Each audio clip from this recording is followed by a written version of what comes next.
ஒரு ஊரில் ஒருத்தர் இருந்தான். ஒரு நாள் காலையில் எழுந்திரிச்சான். ஒரு 10 ரூபாய் எடுத்து சட்டை பையில் வச்சுக்கிட்டான். கடை தெருவுக்கு புறப்பட்டான். காய்கறி வாங்குறதுக்காக அவன் போகிறான்.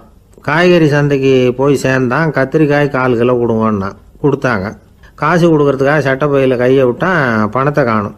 10 ரூபாயை சட்டை பையில் வச்சுக்கிட்டு தான் வந்தான். அது இப்போ அங்கே இல்லை. வழியில் எங்கேயும் அது விழுந்துட்டு போல்ருக்கு. அல்லது யாராவது திருடர்கள் தெரியாமல் அதை எடுத்துக்கிட்டு போட்டாங்களா என்னன்னு தெரியல. எப்படியோ 10 ரூபாய் அவன் இழந்துட்டான். கையில் காசு இல்லை. அதனால் கத்திரிக்காயை திருப்பி கொடுத்துட்டு கவலையோடு வீட்டுக்கு திரும்பி வந்தான். அதையே நினச்சிக்கிட்டு இருந்தான். அவனுக்கு துக்கம் அதிகமாக போச்சு. அழ ஆரம்பிச்சிட்டான். காய்கறிகள் வாங்கிட்டு வந்து ஆனந்தமாக சமைச்சு சாப்பிட்லாம்னு நினச்சோம். அது முடியாமல் போச்சேங்கிற கவலை அவனுக்கு. அதனால் அதை மறக்கவே முடியல. இது நடந்து கொஞ்ச நாள் ஆச்சு. அதே மனுஷன் இன்னொரு நாள் அதே மாதிரி புறப்பட்டான். பணத்தை எடுத்து பையில் வச்சுக்கிட்டான். காய்கறி சந்தையை நோக்கி போய்கிட்டு இருக்கிறான். இப்போ வழியில் ஒரு ஏழை பையனை பார்த்தான். தம்பி எங்கே போகிற அப்படின்னு கேட்டான். ஐயா பள்ளிக்கூடத்துக்கு போயிட்டுருக்கிறேன்னா அவன். சரி, அதுக்கே இவ்வளவு கவலையோடு போயிட்டுருக்கிற அப்படின்னு விசாரித்தான் அவன். ஐயா நான் ரொம்ப ஏழை, வீட்டில் வசதி இல்லை, பரீட்சைக்கு பணம் கட்டணும், இன்றைக்கி கடைசி நாள், என்ன செய்கிறதுன்னு தெரியலன்னா. இவன் பார்த்தான். தாங்கிட்ட இருக்கிற பணத்தை எடுத்து அந்த பையன்கிட்ட கொடுத்தான். இதை வச்சுக்கோ, உடனே பணத்தை கட்டு, நல்லா படி, பரீட்சை எழுது அப்படின்னு சொல்லிவிட்டு திரும்பி வந்துட்டான். வெறுங்கையோடு திரும்பி வந்தும் வீட்டில் கேட்குறாங்க எங்கே காய்கறின்னு வழக்கம் போல் கேட்டாங்க. இவன் நடந்ததை சொன்னான். இப்போ வீட்டில் இருந்தவங்க அவங்ககிட்ட ஒரு கேள்வி கேட்டாங்க. ஏங்க இதே மாதிரி முன்னாடி ஒரு தடவை காய்கறி வாங்க போய் வெறுங்கையோடு திரும்பி வந்தீங்க, இப்போவும் வெறுங்கையோடு தான் திரும்பி வந்திருக்கிறீங்க. ஆனால் முன்னாடி வந்தப்போ வருத்தமாக இருந்தீங்க, இப்போ உங்கள் முகத்தில் வருத்தம் தெரியலையே அப்படின்னு கேட்டிருக்கிறான். அதாவது வீட்டில் இருக்கிறவங்க கேட்டாங்களாம். இப்போ அந்த மனுஷன் யோசிக்க ஆரம்பித்தானான். இந்த 2 நிகழ்வுகளுக்கு என்ன வித்தியாசம்? போன தடவை அவன் பணத்தை இழந்தான், இந்த தடவை அவன் பணத்தை இழந்திருக்கிறான். போன தடவை யாரோ திருடிட்டு போயிட்டாங்க, இந்த தடவை அவனாவே ஒரு பையன் பேரில் இறக்கப்பட்டு எடுத்து கொடுத்துருக்குறான். அன்னைக்கு பணம் போயிட்டுதேன்னு வருத்தமாக இருந்தது, இன்றைக்கி பணம் போனாலும் மனசுக்கு மகிழ்ச்சியாக இருக்குது, நிறைவாக இருக்குது. கொஞ்சம் யோசிச்சு பாருங்கள். பணத்தை இழந்தது மகிழ்ச்சிக்கோ வருத்தத்துக்கோ காரணமாக இருக்க முடியாது. அப்படின்னா வேற எது காரணம்? அன்றைக்கு பணத்தை இழந்துட்டேன்னு அழுதான், இன்றைக்கு பணத்தை இழந்தாலும் மகிழ்ச்சியாக இருக்கிறான். ஆகவே மகிழ்ச்சிக்கும் துக்கத்துக்கும் இழப்பு காரணம் அல்ல, இழப்பு பற்றிய நம்முடைய அறிவு தான் காரணம் அப்படிங்கிறது பெரியவர்களுடைய கருத்து. எந்த பொருளும் நமக்கு கவலையை உண்டு பண்ணுறதில்ல, அந்த பொருள் பேரில் நாம் வைக்கிற பற்று தான் கவலையை உண்டு பண்ணுது. பொருள்கள் நம்ம விட்டுட்டு போயிட்டா நாம் அழுதுகிட்டு இருக்கிறோம், நாமே அதுகளை விட்டுட்டு வந்துட்டா மகிழ்ச்சியாக இருக்கிறோம். இந்த உண்மையை புரிஞ்சுக்கிட்டு நம்முடைய வாழ்க்கையை நல்ல விதமாக அமைச்சிக்கணும். ஒரு ஆள் அழுதுகிட்டு இருந்தான். ஏண்டா அழுகுறேன்னு கேட்குறார் ஒருத்தர். இழக்கிறதுக்கு எதுவும் இல்லை, அதனால் அழறேன்னா. என்னடா சொல்கிறேன்னார். கிட்ட வாங்க சொல்கிறேன்னா.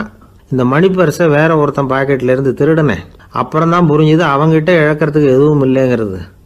ஆமாங்க இது காலி பர்ஸு, அதனால் இப்போ அழுதுகிட்டு இருக்கிறேன், திருடியும் பிரயோஜனம் இல்லை அப்படின்னு சொல்லிவிட்டு அழுதானா.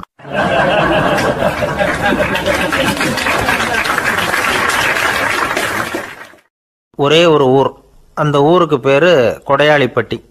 அந்த பேருக்கு தகுந்த மாதிரி தான் அந்த ஊர் மக்களும். யார் என்ன கேட்டாலும் இல்லைன்னு சொல்லாமல் கொடுப்பாங்க.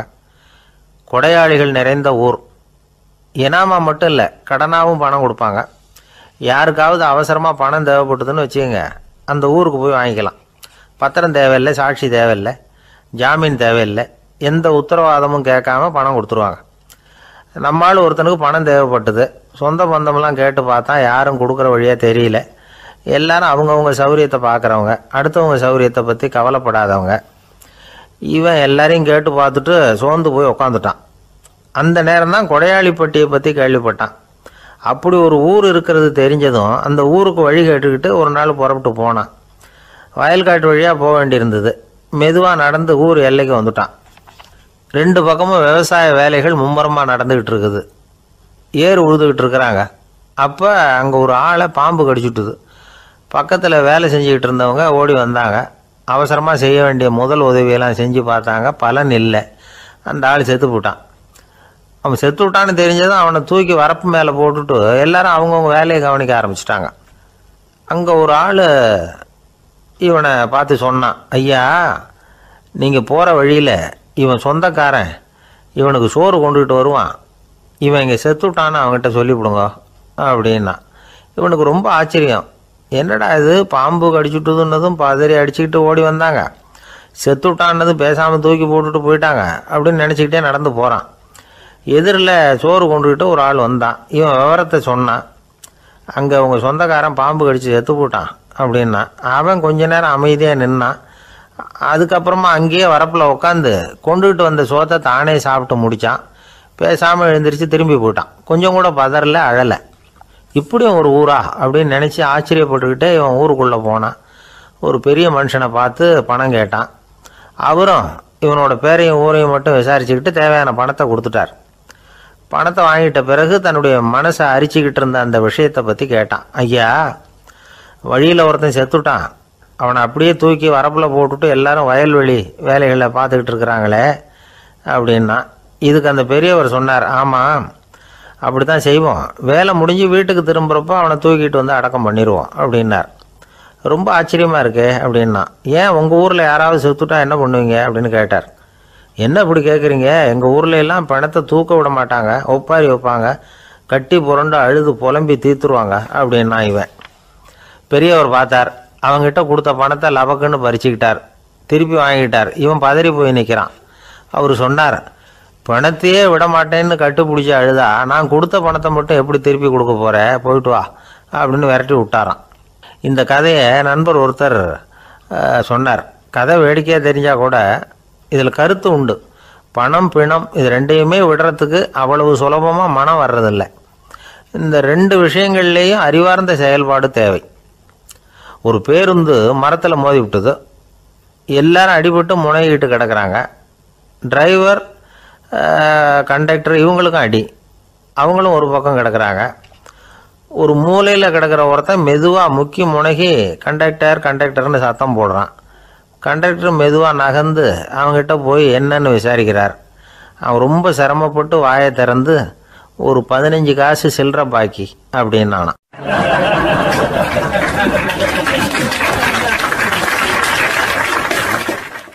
இப்பெல்லாம் நம்ம ஊரில் மாமியார் மருமகள் ஒருத்தர் நல்லா புரிஞ்சுக்கிட்டு நல்ல விதமாக தான் இருக்கிறாங்க பல இடத்துல. அதனால் நான் இப்போ சொல்ல போகிற கதையை கேட்டுவிட்டு இந்த காலத்தில் அவ்வளவு மோசமாக யார் சார் நடந்துக்கிறாங்க அப்படின்னு கேட்டு யாரும் சண்டைக்கு வரக்கூடாது. இன்னொரு உண்மையையும் சொல்லிவிடுறேன். அதாவது இந்த கதையை நமக்கு எழுதி அனுப்பி இருக்கிறதே கொஞ்ச நாளில் மருமகளாகவும் அதுக்கப்புறம் கொஞ்ச காலத்தில் மாமியாராகவும் ஆக போகிற ஒரு நேயர் தான். சரி, இந்த கதைக்கு வருவோம். அதாவது ஒரு சின்ன குடும்பம். அந்த வீட்டில் மாமியார் ஆட்சி. அவங்க வச்சது தான் சட்டம். பிள்ளையாண்டான் எப்படின்னா அம்மா சொல்கிறதையும் கேட்டுக்குவான், மனைவி சொல்கிறதையும் கேட்டுக்குவான். நமக்கு என்னத்துக்கு வம்புங்கிற டைப்பு. மருமகள் பேரில் குறை கண்டுபிடிக்கிறதுலேயே அந்த மாமியாருக்கு ஒரு சுவாரஸ்யம். சின்ன சின்ன விஷயத்துலலாம் குத்தம் கண்டுபிடிச்சிக்கிட்டே இருக்கிறாங்க. பொதுவாக எல்லாரும் எப்படின்னா ஏதாவது ஒரு காரணத்துக்காக சண்டை போட்டுக்கிட்டு இருப்பாங்க. அந்த அம்மா எப்படின்னா ஏதாவது ஒரு சண்டையை போடுறதுக்காக காரணத்தை தேடிக்கிட்டு இருப்பாங்க. அப்படி ஒரு மனசு. அந்த மருமக பொண்ணு பாவம் பயந்து ஒவ்வொரு காரியமும் செஞ்சுக்கிட்டு வந்தது. இப்படியே பல வருஷம் ஓடி போட்டுது. அந்த மாமியாருக்கும் ரொம்ப வயசாகிட்டுது. இருந்தாலும் அந்த பழைய சுபாவம் மட்டும் மாறவே இல்லை. திடீர்னு ஒரு நாள் பக்கவாதம் வந்து அந்த அம்மாவுக்கு ஒரு பக்கம் கை கால் இழுத்துக்கிட்டுது. வாய் சுத்தமாக பேச முடியாமல் போயிட்டுது. சத்தம் மட்டும் வரும். ஒரு பக்கத்து கை காலை அசைக்க முடியும். பேசுகிறதெல்லாம் கையால் தான், அதாவது கை சைகையால். இப்படிப்பட்ட நிலைமையில் கூட அந்த பொண்ணு தண்ணியோ பாலோ இவங்க எதிரில் கொண்டாந்து வச்சா அதை வேணும்னே தட்டி விட்டுட்டு ஒம்பு வளர்க்குறது. அதுக்கப்புறம் அந்த பொண்ணு தரையை சுத்தப்படுத்தும்ல, அதை பார்த்து ரசிக்கிறது. இருந்தாலும் அந்த பொண்ணு இதையெல்லாம் பெருசுப்படுத்தாமல் ரொம்ப பொறுமையாக தான் இருந்தது. ஒரு நாள் வீட்டில் வச்சுருந்த பாலை பூனை குடிச்சிட்டு போட்டுது. வயசான காலத்தில் இந்த அம்மா பால் இல்லாமல் கஷ்டப்படுவாங்களே அப்படின்னு நினச்சி பக்கத்து வீட்டில் போய் கொஞ்சம் பால் வாங்கிட்டு காய்ச்சி மாமியார் முன்னாடி கொண்டாந்து வச்சுது அந்த பொண்ணு. வழக்கம் போல் அந்த அம்மா பாலை தட்டி விட்டுட்டாங்க. இதை அந்த மருமக பொண்ணு கவனிச்சுட்டுது. இவ்வளவு நாள் பொறுமையாக இருந்த அந்த மருமகளுக்கு இன்னைக்கு இதை பார்த்து தான் அசாத்திய கோபம் வந்துட்டுது. கதவுக்கு பக்கத்தில் சாத்தி வச்சுருந்த உலக்கையை எடுத்து மாமியார் தலையில் போட அது குறி தவறி கழுத்தில் பட அந்த அம்மா கழுத்தை பிடிச்சிக்கிட்டு ஊன்னு கத்த இந்த பொண்ணு ஒன்றும் அலட்டிக்காமல் உலக்கையை எடுத்து மறுபடியும் கதவு பக்கம் சாத்தி வச்சுட்டு அது பாட்டுக்கு நடந்து போயிட்டுது. இருந்தாலும் மனசுக்குள்ளே லேசாக ஒரு பயம். கணவன் வீட்டுக்கு வந்ததும் என்ன விஷயம்னு கேட்டால் எப்படி சமாளிக்கிறது. அன்னைக்குன்னு பார்த்து ரொம்ப நேரம் கழித்து வீடு வந்து சேர்ந்தான் கணவன். உடனே அந்த அம்மா புகார் பண்ண ஆரம்பிச்சுட்டுது. பேச்சு தான் வராத, அதனால் ஒரு பக்கத்து கையால் சைகை காட்டுது. கதவுக்கு பக்கத்தில் இருந்த உலக்க பக்கமாக கையை நீட்டி காட்டி அப்படியே அந்த கையை தன் கழுத்துக்கு பின்பக்கமாக சுற்றி காட்டி நாக்கை வெளியில் நீட்டி நடந்த விஷயத்த புரிய வைக்கிறதுக்கு முயற்சி பண்ணுது. இவனுக்கு ஒன்றும் புரியல. என்ன சொல்கிறாங்க அம்மா அப்படின்னு மனைவிகிட்ட கேட்குறான். அதுக்கு அந்த பொண்ணு ரொம்ப புத்திசாலித்தனமா, என்னங்க உங்கள் அம்மா சொல்கிறது உங்களுக்கு இன்னும் புரியலையா? அவங்க உங்களை பார்த்து என்ன சொல்கிறாங்கன்னா, ஏன்டா உலக்க மாதிரி நிற்கிற, சாக போகிற எனக்கு சங்கிலி எதுக்கு, என் கழுத்தில் கிடக்கிற இந்த சங்கிலியை கழட்டி என் மருமக கழுத்தில் போடுறா அப்படின்னு சொல்கிறாங்க அப்படின்னு தான்.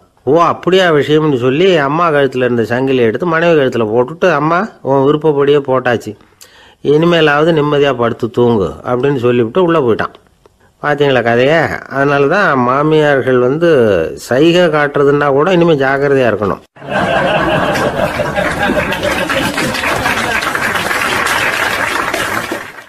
ஒரு பெரிய காடு, அந்த காட்டுக்கு மத்தியில் ஒரு ஆசிரமம். அங்கே ஒரு முனிவர் இருந்தார். பல இடங்கள்லேருந்து வர்ற குழந்தைகளுக்கு அவர் பாடம் சொல்லி கொடுத்துக்கிட்டு இருக்கிறார். ஏழை பணக்காரர் அப்படிங்கிற வித்தியாசம்லாம் கிடையாதுங்க. எல்லாரும் அவர்கிட்ட தங்கள் பிள்ளைகளை அனுப்பி வச்சாங்க. மன்னர்களுடைய பிள்ளைங்க கூட அங்கே அவர்கிட்ட தான் படிக்கிறதுக்கு வருவாங்க. ஆனால் அந்த முனிவரை பொறுத்த வரைக்கும் எல்லா பிள்ளைங்களும் ஒன்று தான். இது யார் வீட்டு பிள்ளைன்னெல்லாம் பார்க்க மாட்டார், எல்லாரும் சமம். மாணவர்கள்லாம் அங்கேயே மாத கணக்கில் வருஷ கணக்கில் தங்கியிருந்து பாடம் கற்றுக்கிட்டு போகிறது வழக்கம். அவராக பார்த்து போன்னு சொல்கிற வரைக்கும் அங்கேயே இருக்கணும், படிக்கணும். குருகுல வாசம். ஒரு சமயம் ஒரு ராஜகுமாரனும் அவர்கிட்ட படிச்சுக்கிட்டு இருந்தான். அவனுக்கு ஒரு 15 வயசு இருக்கும். சில வருஷம் கழித்து இந்த முனிவர் தன்கிட்ட இருக்கிற மாணவர்களுக்கெல்லாம் பரீட்சை வச்சார். அவங்களுடைய அறிவு முதிர்ச்சியை கணிக்கிறதுக்காக பல சோதனைகள்லாம் வச்சார். ஒவ்வொருத்தராக பார்த்து, இனிமேல் நீங்கள் உங்கள் வீட்டுக்கு போகலாம் அப்படின்னு சொல்லி அனுப்பி வச்சுக்கிட்டு இருக்கிறார். எல்லாரும் போயிட்டாங்க. கடைசியாக மிஞ்சி இருந்தது ஒரே ஒரு மாணவன். அவனை மட்டும் வீட்டுக்கு அனுப்பல. யார் அந்த பையன் தெரியுமா? அவன்தான் அந்த ராஜகுமாரன். ராஜகுமாரனுடைய தந்தைக்கு, அதுதான் அந்த ராஜாவுக்கு, அங்கே வயசு ஏறிக்கிட்டே போகுது. என்ன இது படிக்க போன பையன் இன்னும் திரும்பி வரலையே அப்படின்னு நினச்சார். வந்துட்டா சீக்கிரமாக அவனுக்கு பட்டம் கட்டிவிட்டு நாம் விலகிக்கலாமே அப்படின்னு நினச்சாரு. கல்யாணம் வேறு பண்ணி பார்க்கணும் பையனுக்கு. ஆனால் பையன் வர்ற வழியை காணும். ராஜா பார்த்தார். சரி நேர்லேயே போய் என்னன்னு தெரிஞ்சுட்டு வந்துடுவோம் அப்படின்னு காட்டுக்கு புறப்பட்டார். அங்கே போய் முனிவரை பார்த்தார். முனிவர் இவரை அன்பாக வரவேற்று உட்கார வச்சார். அதுக்கப்புறம் ராஜா மெதுவா, எல்லாரையும் வீட்டுக்கு அனுப்பி வச்சுட்டிங்களாமே, ஏன் பிள்ளைய மட்டும் அப்படின்னு சொல்லி மெதுவாக இழுத்தார். முனிவர் இதுக்கு உடனே பதில் சொல்லலை. ராஜாவை கூப்பிட்டுட்டு போய் விருந்தினர் குடிசையில் தங்க வச்சார். அதுக்கப்புறம் சொன்னார், உங்கள் மகன் எல்லா பாடங்கள்லேயும் முதலிடம் வாங்கியிருக்கான். இப்படி முதலாவதாக வர்ற மாணவனுக்கு நாங்கள் இன்னொரு தேர்வு வைக்கிறது வழக்கம். அதுலேயும் அவன் முதலாவதாக வந்துட்டான்னா அவன் ஒரு பெரிய வித்வான் அப்படிங்கிற கௌரவத்தை அடைஞ்சிருவான் அப்படின்னார். அதாவது முனிவர் அப்படி சொல்கிறார். அப்படி சொல்லிவிட்டு போயிட்டார் அவர். ராஜா அங்கேயே தங்கிட்டார். ராத்திரி படுத்து தூங்கினார். காலையில் எழுந்திரிச்சு அந்த குடிசைக்கு வெளியில் வந்தார் பல்லு விளக்கிறதுக்காக. அந்த சமயத்தில் தூரத்தில் ஒருத்தன் ஒரு கையில் கோடாலியை வச்சுக்கிட்டு தலையில் ஒரு பெரிய விறகு கட்டை சுமந்துக்கிட்டு வந்துக்கிட்டு இருக்கிறது மாதிரி தெரிஞ்சது. யாராவது விறகு வெட்டியாக இருக்கும் அப்படின்னு நினச்சார் ராஜா. கிட்ட வந்ததும் உத்து பார்க்குறாரு. பார்த்தா அது தன்னோட புள்ள. திகைச்சு போயிட்டார். என்ன இது, ஒரு ராஜகுமாரனை கூட இது மாதிரி வேலையெல்லாம் செய்ய சொல்கிறாங்களே அப்படின்னு நினச்சார். ராஜகுமாரன் விறகு கட்டை கொண்டுகிட்டு போய் கொல்லை பக்கம் வச்சான். அந்த சமயம் முனிவர் அங்கே வந்தார். என்ன மகனே, விறகு வெட்டிட்டு வந்துட்டியா? சரி, இப்போ ஒரு துடைப்பத்தை எடுத்துக்கோ, விருந்தினர் குடிசையின் வாசல் பக்கத்தை கூட்டி பெருக்கி சுத்தம் பண்ணு போ அப்படின்னார். அப்படியே செய்கிறேன் குருவே அப்படின்னு சொல்லிவிட்டு போனான். சுத்தம் பண்ண ஆரம்பிச்சிட்டான். ராஜா பார்த்தார் இதை. உடனே ஓடியாந்தார். மகனே, என்ன காரியம் பண்ணுற? துடைப்பத்தை கீழே போடுனார். இப்போ அந்த ராஜகுமாரன் சொல்கிறான், தந்தையே, இது என்னுடைய குருதேவரோட உத்தரவு. இங்கே நான் ஒரு மாணவன். இங்கே அரசனும் ஒன்று தான், ஆண்டியும் ஒன்று தான். குருதேவர் சொல்கிறத மறுக்காமல் செய்கிறது தான் எங்கள் கடமை அப்படின்னா. இந்த சமயம் முனிவர் அங்கே வந்தார். இவனை முதுகில் தட்டி கொடுத்தார். அப்புறம் ராஜா கிட்ட சொன்னார், அரசே, உங்கள் புள்ள எங்கள் கடைசி தேர்வுலையும் வெற்றி பெற்றுட்டான். பணிவு தான் மாணவர்களின் மிக உயர்ந்த குணம். குருநாதர் சொல்றது மனசுக்கு பிடிக்கலன்னா கூட மறுக்காம செய்யணும். அப்படி செய்யறதுனால எதை செய்யலாம் எதை செய்யக்கூடாது அப்படிங்கிற விவேகம் அவங்களுக்கு வந்துடும். செய்யக்கூடாததை கூட பெரியவங்க சொல்லிவிட்டா செஞ்சுதான் ஆகணும் அப்படிங்கிற பணிவு அவங்களுக்கு வந்துடும். இந்த குணம் வந்துட்டுதுன்னா அவங்க எத்தனை கடினமான வேலையாக இருந்தால் கூட ரொம்ப சுலபமாக செஞ்சு முடிச்சிருவாங்க. தூக்கத்திலேயும் அப்புறம் துக்கத்திலேயும் தோண்டு போட மாட்டாங்க. இந்த பணிவும் விவேகமும் அவங்கக்கிட்ட மன உறுதியை ஏற்படுத்தும். அந்த உறுதி உங்கள் பையனுக்கு வந்தாச்சு. இனிமேல் அவனை நீங்கள் அழைச்சிட்டு போகலாம். அவன் நிச்சயமாக பேரும் புகழும் பெறுவான் அப்படின்னார். ராஜா அவரை பார்த்து, குருதேவா, புரிஞ்சுக்கிட்டேன், என்னை மன்னிக்கணும் அப்படின்னாரு. அதுக்கப்புறம் மகனை அழைச்சிக்கிட்டு நாட்டுக்கு திரும்பி வந்துட்டார். இந்த கதையை இன்று ஒரு தகவலில் சொல்லுங்க சார், உங்கள் நிகழ்ச்சியில் சொல்லுங்க சார் அப்படின்னு சொல்லி மாணவர்கள் கேட்டால் பணிவாக இருக்கிறது எப்படி அப்படிங்கிறத புரிஞ்சுக்குவாங்க அப்படின்னு சொன்னார் ஒருத்தர். சரி சொல்லுவோம், அதுக்கு முன்னாடி நேர்லேயே ஒரு பையன்கிட்ட சொல்லி பார்க்கலாமே அப்படின்னு தோணுச்சு. உடனே ஒரு பையனை கூப்பிட்டோம். ஏன்பா, உங்கள் வாத்தியார் உனக்கு இது மாதிரி ஒரு பரீட்சை வச்சா என்ன பண்ணுவேன் அப்படின்னு கேட்டோம். நானும் அப்படி தான் சார் நடந்துக்குவேன், விறகு வெட்டுவேன், தொடப்பத்தினால கூட்டி சுத்தம் பண்ணுவேன், உடனே செஞ்சு முடிச்சிருவேன் சார் அப்படின்னா. பலே பரவாயில்லையே அப்படின்னோம். ஆமாம் சார், அப்படி செஞ்சால் தானே வீட்டுக்கு அனுப்புவார், இல்லைன்னா இன்னொரு வருஷம் இங்கேயே இருந்து படின்னு சொல்லி விடுவார், அதனால் அப்படி செய்வேன் அப்படிங்கிறான் அந்த பையன்.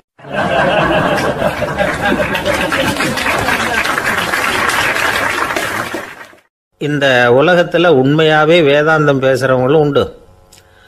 உள்ளுக்குள்ளே வேற மாதிரி இருந்துக்கிட்டு வெளியில் வேதாந்தம் பேசுகிறவங்களும் உண்டு.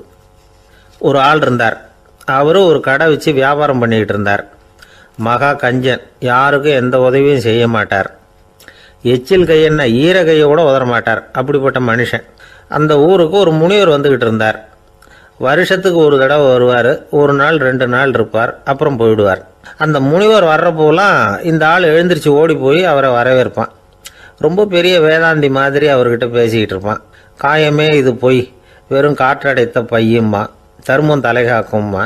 பணம் என்ன சார் பணம், இன்னைக்கு ஒருத்தன் கையில் இருக்கும், நாளைக்கு ஒருத்தன் கையில் இருக்கும், எல்லாம் மாயம். எனக்கு தான் இன்னமும் இந்த சம்சார பந்தத்திலிருந்து விடுபடுறதுக்கு நேரம் வரலேம்மா. அந்த முனிவரும் இந்த ஆள் இப்படி சொல்கிறத கேட்ட உடனே, ஏப்பா அப்படி சொல்கிற, இப்போ கூட நீ சரின்னு சொல்லு, உனக்கு தீட்சை கொடுத்து இதிலேருந்து விடுபடுற ஞானத்தை போதிக்கிறேன் பார். உடனே அந்த ஆள் என்ன சொல்லுவான் தெரியுமா? ஐயோ சாமி, இப்போ அது எப்படிங்க முடியும், பிள்ளைங்கள்லாம் சின்ன சிறுசுங்க, அதுகளுக்கெல்லாம் ஒரு கல்யாணம் காட்சின்னு செஞ்சு கடமையை முடிச்சுட்டா நீங்கள் சொல்கிறபடி செஞ்சு விடலாமா. சரின்னு முனிவர் போயிடுவார். அடுத்த வருஷம் வருவார். இவன் வழக்கம் போல் வேதாந்தம் பேசுவான். சரி தீட்சை கொடுக்குறேன் வா அம்பார். பேரம்பேத்தியை பார்க்கணும், கோர்ட்டில் கேஸ் ஒன்று இருக்குது, அது முடியணும் அப்படின்னு தயங்க ஆரம்பிச்சிருவான். எல்லாம் சொல்லுவான், ஆனால் குடிக்கிறதுக்கு தண்ணி கூட கொடுக்க மாட்டான். ரொம்ப வருஷம் கழித்து மறுபடியும் ஒரு நாள் அந்த ஊருக்கு முனிவர் வந்தார். இவன் கடைக்கும் வந்தார். அப்புறம் அங்கே கல்லாவில் நம்ம ஆள் இல்லை, அவன் புள்ள தான் உட்காந்துருக்கிறான். அப்பாவை போலவே புள்ளையும் எழுந்திரிச்சு ஓடியாந்து முனிவரை வரவேற்றான். அப்பா எங்கேன்னு விசாரிச்சார் முனிவர். ஐயோ அதை ஏன் கேட்குறீங்க சாமி, உங்ககிட்ட தீட்சை வாங்கி இந்த சம்சார பந்தத்திலேருந்து விடுதலை பெறணும்னு சொல்லிக்கிட்டே இருப்பார், அது நிறைவேறாமலே போய் சேர்ந்துட்டார். போன மாதம் ஒரு நாள் திடீர்னு நெஞ்சு வலிக்குதுன்னார், அவ்வளோதான் போட்டுன்னு போயிட்டார் அப்படின்னு புலம்புனான் பையன். இதை கேட்டதும் முனிவர் சிரிச்சாரான். அவன் எங்கடா போவான், உன் அப்பா எங்கேயும் போகல, இதோ வாழை ஆட்டிக்கிட்டு உன் காலடியிலே இருந்துக்கிட்டு இருக்கான் பார் அப்படின்னு சொல்லி அங்கே நின்றுக்கிட்டு இருந்த ஒரு நாயை சுட்டி காட்டினாரான். என்ன சாமி சொல்கிறீங்க அப்படின்னு ஆச்சரியமாக கேட்டிருக்கான் பையன். உடனே முனிவர் அந்த நாயோட தலையில் ஒரு தட்டு தட்டி பேசுகிறா அப்படின்னாரான். உடனே அந்த நாய் வேதாந்தம் பேச ஆரம்பிச்சுட்டு தான். காயமே இது போய் வெறும் காற்றடைத்த பை அப்படின்னு தான். முனிவர் சொன்னார், அடே இப்போவும் ஒன்றும் கெட்டு போகல, நீ விரும்புனா சொல்லு, உனக்கு தீட்சை கொடுத்து என் பின்னாடியே அழைச்சிட்டு போயிடுறேன், அங்கே அழைச்சிட்டு போய் உனக்கு ஞானத்தை போதிக்கிறேன், வர்றியா அப்படின்னு கேட்டிருக்கார்.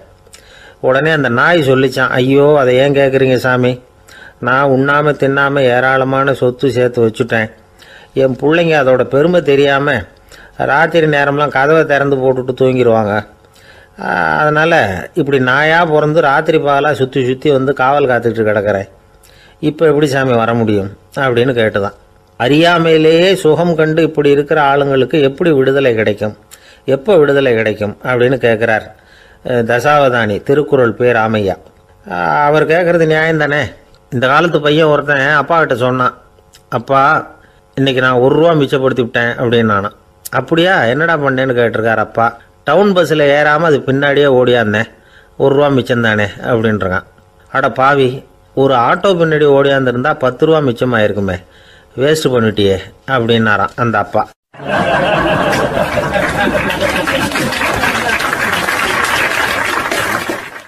பிரிட்டிஷ் ஆட்சி நடந்துக்கிட்டு இருந்த காலம் 1920களின் கடைசி.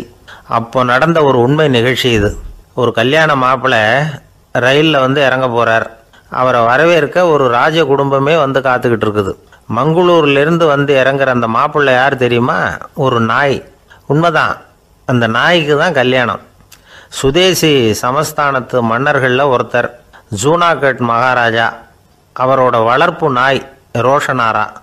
அதுக்கு கல்யாணம் பண்ணி வைக்கணும்னு ஆசைப்பட்டார். மாப்பிள்ளை தேடினார். மங்களூர் மகாராஜாவோட வளர்ப்பு நாய் ஒன்று இருந்தது, பேர் பாபி.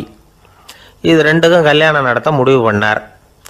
திருமணத்துக்கு வேண்டிய எல்லா ஏற்பாடுகளையும் பண்ணுங்க அப்படின்னு உத்தரவு போட்டார். ஆயிரக்கணக்கான அழைப்புதழ்கள், பல சமஸ்தான மன்னர்கள், ஜமீன்தார்கள், பிரிட்டிஷ் அதிகாரிகள், பெரிய பணக்காரங்க, இப்படி நிறைய பேருக்கு அழைப்புதழ்கள் அனுப்பி வச்சாங்க. பத்திரிகையை பார்த்தவங்கெல்லாம் திகைச்சு போயிட்டாங்களாம். இருந்தாலும் என்ன பண்ணுறது, ராஜாவே அழைக்கிறார், போகாமல் இருக்க முடியுமா? அந்த சமயத்தில் நாட்டின் கவர்னர் ஜெனரலாக இருந்தவர் வந்து இர்வின் பிரபு. அவருக்கும் ஒரு பத்திரிக்கை போயிருக்குது. வாங்கி பார்த்ததும் அவருக்கு பயங்கர எரிச்சல். உடனே குப்பை தொட்டியில் போட்டுவிட்டாராம்.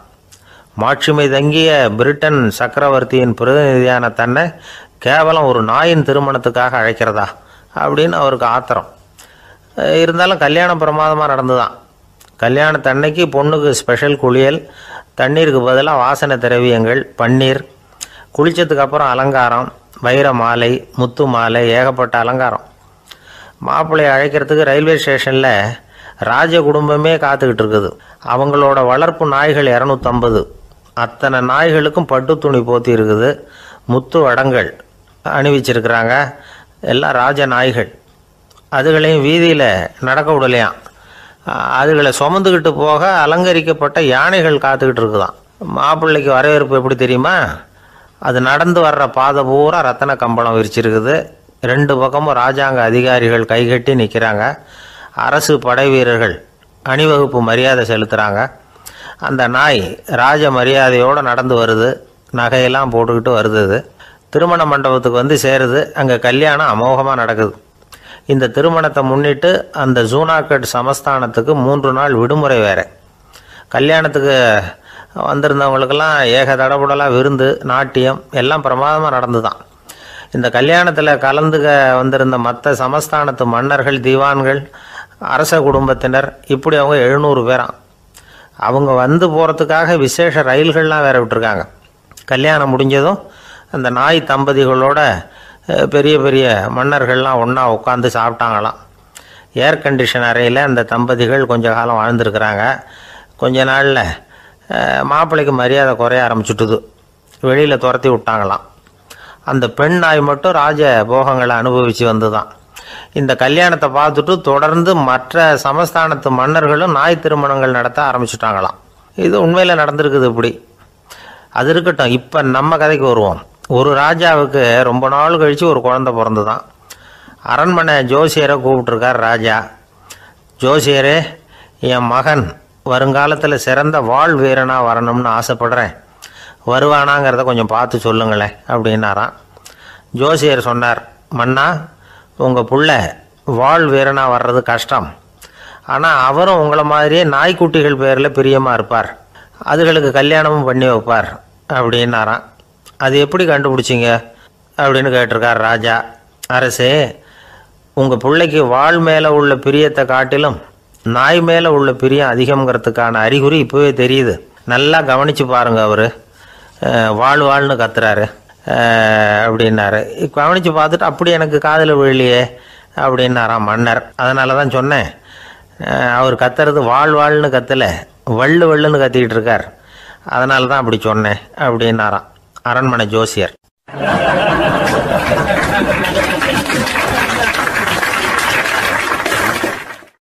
ஒரு கடற்கரை ஓரம், அங்கே ஒரு சின்ன கிராமம். அந்த கிராமத்தில் ஒரு சின்ன பள்ளிக்கூடம். கடற்கரை ஓரத்தில் உள்ள ஒரு விடுதியில் ஓய்வுக்காக ஒருத்தர் வந்து தங்கியிருக்கிறார். பள்ளிக்கூடத்தில் ஏதோ விழா நடக்கிறது மாதிரி தெரிஞ்சுது. உடனே அவர் அந்த பக்கமாக வந்தார். இங்கே என்ன நடக்குதுன்னு விசாரித்தார். பள்ளி ஆண்டு விழா நடக்குதுன்னாங்க. உடனே போனார். கண்காட்சி ஒன்று வச்சுருந்தாங்க. உள்ளே போய் பார்த்தார். பள்ளிக்கூடத்தில் படிக்கிற மாணவர்களே சொந்தமாக தயார் பண்ண பொருள்களை காட்சிக்கு வச்சிருக்கிறாங்க. அந்த ஊர் மக்கள்லாம் அதை கூட்டம் கூட்டமாக போய் பார்த்துக்கிட்டு இருக்கிறாங்க. இவரும் ஆர்வமாக அதையெல்லாம் பார்த்துக்கிட்டே போகிறார். ஒரு இடத்துல ஒரு சின்ன ரயில் செஞ்சு வச்சுருந்தாங்க, மாணவர்களே தயார் பண்ணது. மின்சாரத்தால் அது ஓடுறது மாதிரி பண்ணி வச்சுருந்தாங்க. அதில் ஒரு சின்ன பொத்தான் இருக்கும், அது அமுக்குனா ரயில் ஓடும், சுற்றி சுற்றி வரும். மாணவர்கள் எதிரில் நின்று அதுக்கு விளக்கம் கொடுத்துக்கிட்டு இருக்கிறாங்க. இவர் அதை கவனித்தார், ரயில் ஓடுறத பார்த்தார். அங்கே நின்றுக்கிட்டு இருந்த மாணவர்கள்கிட்ட விளையாட்டாக கேட்டார், ஏன்பா இந்த ரயில் எதனால் ஓடுது அப்படின்னு கேட்டார். இவர் சக்தியினால் ஓடுது அப்படின்னாங்க மாணவர்கள். அது என்ன சக்தின்னு கேட்டார். அதுக்கு பேர் மின்சாரம் அப்படின்னாங்க. சரி, நீங்கள் மின்சாரத்தை பார்த்துருக்குறீங்களா அப்படின்னார். நாங்கள் பார்த்தது இல்லைங்க, ஆனால் இதை செய்யறதுக்கு எங்களுக்கு உதவி பண்ண ஆசிரியர் ஒரு பட்டதாரி, ஒரு கால் அவர் பார்த்துருக்கலாம் அப்படின்னாங்க. அவர் எங்கே இருக்காருன்னு கேட்டார். இதோ அழைச்சிட்டு வர்றோம்னு ஓடினாங்க.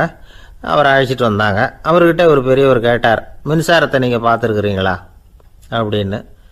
மின்சாரத்தை பார்க்குறதாவது நான் பார்த்ததே இல்லை. நான் பார்த்தது அது செயல்படுற விதத்தை தான். அது விளக்கை எரிய வைக்குது, ரயிலை ஓட வைக்குது, இது மாதிரி எத்தனையோ எந்திரங்களை செயல்பட வைக்குது. ஆனால் உண்மையிலேயே அது என்னன்னு எனக்கு தெரியாது. ஒருவேளை இந்த பள்ளிக்கூடத்து தலைமை ஆசிரியருக்கு தெரிஞ்சிருக்கலாம், ஏன்னா அவர் ஒரு மேல்நிலை பட்டதாரி அப்படின்னாராம் அவர். சரின்னு போய் தலைமை ஆசிரியரை கூப்பிட்டுக்கிட்டு வந்தாங்க. அவர்கிட்டையும் இதே கேள்வியை கேட்டாராம் அவர். மன்னிக்கணும், இந்த கேள்வியை இதுவரைக்கும் யாரும் என்கிட்ட கேட்டதில்லை. சக்தியை யாரும் பார்க்க முடியாது, ஆனால் அது செயல்படும் விதத்தை தான் பார்க்க முடியும் அப்படின்னாராம் அவர். இப்போ இதுவரைக்கும் கேட்டுக்கிட்டு இருந்த பெரியவர் சிரித்தார். சிரிச்சுட்டு சொன்னாராம், சரி அதுக்காக ஒன்றும் கவலைப்படாதீங்க, என்னுடைய பெயர் தாமஸ் ஆல்வா எடிசன் அப்படின்னாராம். இதை கேட்டதும் அங்கே இருந்தவங்களுக்கெல்லாம் அதிர்ச்சி, ஆச்சரியம். என்னது, நீங்கள் தானே எடிசன்? நீங்கள் எவ்வளவு மின்சார கருவிகளை உண்டாக்கி இருக்கிறீங்க, நீங்களா இந்த கேள்வியை கேட்டது அப்படின்னாங்களாம். ஆமாம், நான் தான் கேட்குறேன், ஏன்னா நானே மின்சாரத்தை பார்த்தது கிடையாது அப்படின்னாராம் அவர். அன்புங்கிறது இப்படிப்பட்டது தாங்கிறார் ஓஷோ. அன்புங்கிறது நம்ம உடற்கூறு அமைப்பில் இல்லை, அது நம்ம உடம்புல உள்ள சுத்த சக்தியின் வெளிப்பாடு. அதை உணரத்தான் முடியுமே தவிர பார்க்க முடியாது. அன்பே உன்னை நான் என் இருதயத்தில் வச்சிருக்கிறேன் அப்படின்னுலாம் சொல்லுவான். இதெல்லாம் சும்மா. இது டாக்டர்கள் சொல்கிற இருதயம் கிடையாது. அது ரத்தத்தை தள்ளுகிற ஒரு கருவி, அவ்வளவுதான். ஞானிகள் சொல்லுகிற இதயம் வேற, அது கண்ணுக்கு புலப்படாத ஒரு சக்தி. என்னுடைய இதயம் ரொம்ப விசாலமானது சார் அப்படின்னார் ஒருத்தர். அப்படிங்களான்னு ரொம்ப மரியாதையா, ஆமாங்க டாக்டர் அப்படி தான் சொல்கிறார், கொஞ்சம் வீங்கி போய் பெருசாக இருக்குதான் அப்படின்னார்.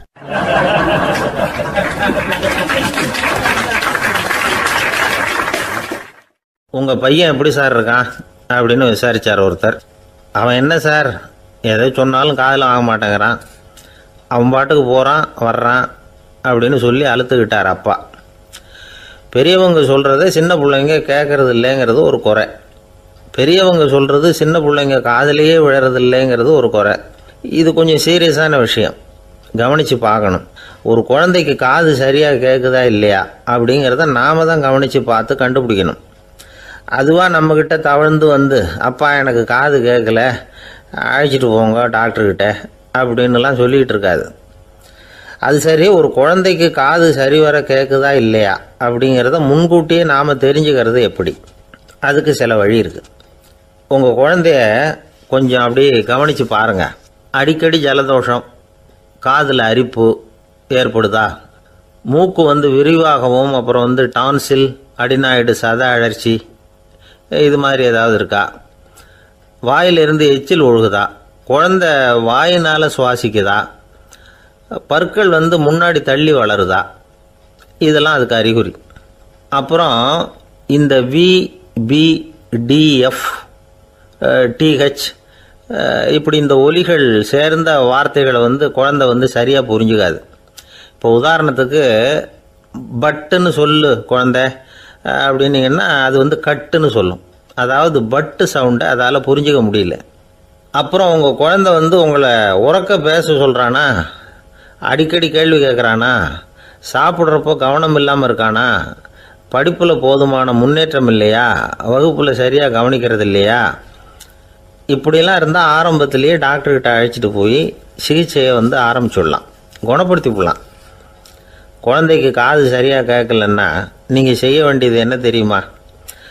அவனுக்கு காது கேட்கலேங்கிறதுக்காக அவன் முன்னாடி சத்தம் போட்டு பேசக்கூடாது. மெதுவாக சீராக பேசணும். அவனை பார்த்து பேசணும். உங்கள் உதட்டு அசைவுகள் அவனுக்கு உதவும். அதை பார்த்தே புரிஞ்சுக்குவான். நீங்கள் வாயில் வெத்தலை பாக்கு போட்டுக்கிட்டோ புகை பிடிச்சிக்கிட்டோ பேசக்கூடாது. அப்படி பேசினா அவனால் அந்த உச்சரிப்பை சரியாக புரிஞ்சிக்க முடியாது. ஒரு வார்த்தையை சொல்கிறீங்க, அவனுக்கு புரியல அப்படின்னா அதே வார்த்தையை மறுபடியும் சொல்லணும். அவனுக்கு நீங்கள் முதல்ல சொன்ன வார்த்தை புரியலேன்னு நினச்சிக்கிட்டு மறுபடியும் திருப்பி சொல்கிறப்போ அதே அர்த்தம் வரக்கூடிய வேறு வார்த்தையை சொல்லக்கூடாது. இப்படிலாம் நடந்துக்கிட்டால் அவனுக்கு மன திடத்தை ஏற்படுத்த முடியும். இல்லைன்னா அவனுக்கு தாழ்வு மனப்பான்மை வந்துடும். குழந்தைக்கு காது கோளாறுன்னா ஆரம்பத்திலேயே டாக்டர்கிட்ட அழைச்சிட்டு போனால் போதும், குணப்படுத்தி விடலாம். அப்புறம் பார்த்துக்கலாமே அப்படின்னு அலட்சியமாக இருந்துட்டால் தான் கஷ்டம். சில பேர் கோபத்தில் சின்ன பிள்ளைங்க காதை பிடிச்சி திருகிறது உண்டு. இது ரொம்ப தப்பு. காது கையோடு வந்துட்டால் என்ன பண்ணுறது? ஒரு வேடிக்கை கதை. அது கதை தான், நிஜமாக நடந்ததில்லை. அது மாதிரி நடக்காது. ஒரு வேடிக்கைக்காக சொல்லப்படுற கதை. அதாவது ஒரு வீட்டில் அப்பா அம்மாவை பார்த்து சொல்லிகிட்டு இருக்கார், இதை பாரு, நாளைக்கு காலையில் என்னை சீக்கிரம் எழுப்பி விட்ரு, நான் செங்கல்பட்டு வரைக்கும் போயிட்டு வர வேண்டியிருக்கு அப்படின்னாராம். இதை அவங்க பையன் காதில் வாங்கிட்டு இருக்கான். அப்பாவுக்கு சிரமம் வேண்டாமே அப்படின்னு நினச்சி அவனே காலையில் யாருக்கும் தெரியாமல் எழுந்திரிச்சு புறப்பட்டு செங்கல்பட்டுக்கு போட்டான். சாயந்தரமாக திரும்பி வந்தான். அப்பா பையனை காணாமல் அலமோதிக்கிட்டு இருக்கிறார்.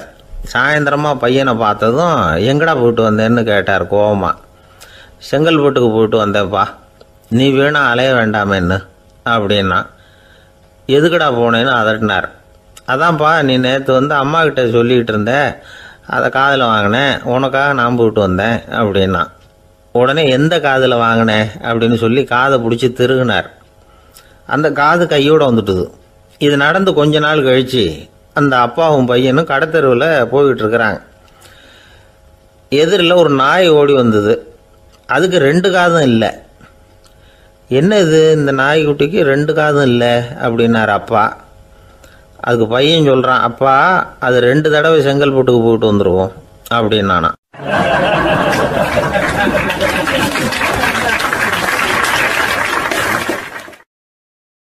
ஒரே ஒரு ஊரில் ஒரு அம்மா இருந்தாங்க. அந்த அம்மாவுக்கு ஒரே ஒரு பிள்ளையாண்டான். அவனுக்கு ரொம்ப அக்கறையோடு கல்யாணம் பண்ணி வச்சாங்க. கல்யாணம் முடிஞ்சதும் மருமக பொண்ணு வீட்டுக்கு சேர்ந்தது. அப்பாடா, என் கடமை முடிஞ்சது, இனிமேல் அக்கடான்னு எங்கேயாவது ஒரு மூலையில் படுத்து கிடக்கலாம் அப்படின்னு நினச்சாங்க அந்த அம்மா.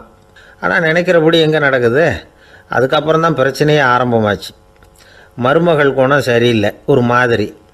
அந்த பொண்ணு வீட்டுக்கு வந்ததுமே முதல் வேலையாக மாமியாரை பார்த்து, அதுதான் நான் வந்துட்டேன்ல, இனிமேல் உங்களுக்கு என்ன வேலைங்க, புறப்பட வேண்டியது தானே, காசி ராமேஸ்வரம்னு எங்கேயாவது போங்கோ அப்படின்னுட்டு தான். மாமியாரை பார்த்தாங்க, கொஞ்சம் யோசனை பண்ணாங்க. இந்த பாருமா, நீ இப்படி சொல்கிறதுக்கு முன்னாடியே வீட்டை விட்டு புறப்படணுங்கிற முடிவுக்கு நான் வந்துட்டேன். வீட்டை மட்டும் இல்லை, இந்த உலகத்தை விட்டே கூட போகிறதுக்கு தயாராக இருக்கிறேன். ஆனால் ஒரே ஒரு விஷயத்துக்காக என் உயிரை கையில் பிடிச்சிக்கிட்டு இருக்கிறேன் அப்படின்னாங்களாம். என்ன விஷயம்னு கேட்டது இந்த மருமக பொண்ணு. வேறு ஒன்றும் இல்லை, என் பிள்ளைக்கு கல்யாணம் பண்ணி வச்சுட்டேன். ஒரு பேர புள்ள பிறந்து அதை என் கண்ணால் பார்த்துட்டேன்னா நான் எங்கே வேணும்னாலும் போகிறதுக்கு தயாராக இருக்கிறேன் அப்படின்னாங்களாம் அந்த மாமியார். மாமியார் இப்படி சொல்கிறதுலேயும் நியாயம் இருக்கிறதாக பட்டுது அந்த பொண்ணுக்கு. சரி, அப்படியே இருந்து பார்த்துட்டு போகலாம் அப்படின்னு அனுமதி கொடுத்தது. கொஞ்ச காலத்தில் ஒரு பேரன் பிறந்தான். அந்த அம்மாவும் பேரனை கண்ணால் பார்த்துட்டாங்க. சரி, பேரனை பார்த்தாச்சுல்ல, இனிமேல் புறப்பட வேண்டியது தானே அப்படின்னது மருமக பொண்ணு. மாமியார் பார்த்தாங்க, நீ சொல்கிறது சரிதாம்மா, அதில் ஒன்றும் தப்பு இல்லை. என்னோட பேரன் உங்களை அம்மா அப்பான்னு கூப்பிடுறதை என் காது குளிர கேட்டுட்டு போயிடுறேனே அப்படின்னாங்களாம். சரி, அந்த ஆசையை நிறைவேறட்டும் அப்படின்னு காத்துக்கிட்டு இருந்தாங்க. பேரன் வளர்ந்தான், நடந்தான், பள்ளிக்கூடம் போனால், பெரியவனானா. மருமக பொண்ணு மறுபடியும் மாமியாரை விரட்ட ஆரம்பிச்சுட்டுது, இன்னும் புறப்புள்ளையான்னு. இதை பாருமா, இது வரைக்கும் இருந்துட்டேன். பேரனோட கல்யாணத்தையும் கண்ணால் பார்த்தா தான் இந்த கட்டை வேகும் போல் இருக்குது அப்படின்னு சொல்லி ஒரு மாதிரியாக பேச ஆரம்பித்தாங்க. இதுவும் நியாயமான ஆசையாக தான் படுது அப்படின்னு அது யோசிச்சிருக்கு அந்த பொண்ணு. சரின்னு அதுக்கும் ஒத்துக்கிட்டது. உடனே பேரனுடைய கல்யாணமும் முடிஞ்சது ஒரு வழியாக. இனிமேல் ஒரு நொடி கூட இங்கே இருக்கக்கூடாது, புறப்படுங்க அப்படின்னு மாமியாரை விரட்டிச்சான் அந்த பொண்ணு. இப்போ அந்த மாமியார் தன்னோட மருமகளை பார்த்து சொல்கிறாங்க, இதோ கிளம்பிட்டேம்மா, என் மூட்டை முடிச்செல்லாம் கட்டிக்கிட்டேன், புறப்பட்டுவிட்டேன். அப்படியே நீயும் உன் துணிமணிகளை மூட்டை கட்டிக்கிட்டு கிளம்பிடும் என்னோட சேர்ந்து, 2 பேருமா சேர்ந்து போயிடலாம் அப்படின்னாங்களாம். அந்த பொண்ணு முழிக்குது. முழிக்காதே, உனக்கும் ஒரு மருமக வந்துட்டா, இனிமேல் நீயும் ஒரு மாமியார் தானே, உனக்கும் இனிமேல் இங்கே வேலை இல்லை, புறப்படு அப்படின்னாங்களாம். அப்போ தான் அந்த பொண்ணு சிந்திக்க ஆரம்பிச்சுதான், தன்னோட தவறு புரிஞ்சுதான். இந்த தகவலை கேட்டுக்கிட்டு இருக்கிற மருமகள்லாம் இதை பற்றி கொஞ்சம் யோசித்து பார்க்கணுங்கிறதுக்காகத்தான் இதை சொல்கிறோம் மாமியார்கள் சார்பாக. கொஞ்ச நாளைக்கு முன்னாடி ஒரு பொண்ணை பார்த்து பேசுகிற சந்தர்ப்பம் கிடைச்சிது ஒரு கல்யாண வீட்டில். அந்த பொண்ணு சொல்லிச்சு, சார் எனக்கு கல்யாணம் ஆகி 15 வருஷம் ஆகுது, நான் மாமியார்கிட்ட சண்டை போட்டதே இல்லை அப்படின்னு ரொம்ப அடக்கமாக சொல்லிச்சு. அது எப்படிம்மா சாத்தியமாச்சுன்னு கேட்டோம். எனக்கு கல்யாணம் ஆகி 15 வருஷம்தான் ஆச்சு, ஆனால் என் மாமியார் செத்து போய் 20 வருஷத்துக்கு மேலே ஆயிட்டுது அப்படின்னுது.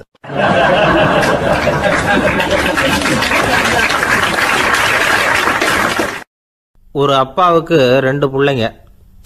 மூத்தவன் ரொம்ப அடக்கம், அப்பா எது சொன்னாலும் கேட்பான், பெரியவங்களுக்கு கீழ்ப்படிஞ்சு நடப்பான். இளையவன் அப்படி இல்லை, தான் நினச்சதை தான் சொல்லுவான், செய்வான். அடுத்தவங்க சொல்கிறத கேட்க மாட்டான், அடங்கி நடக்க மாட்டான்.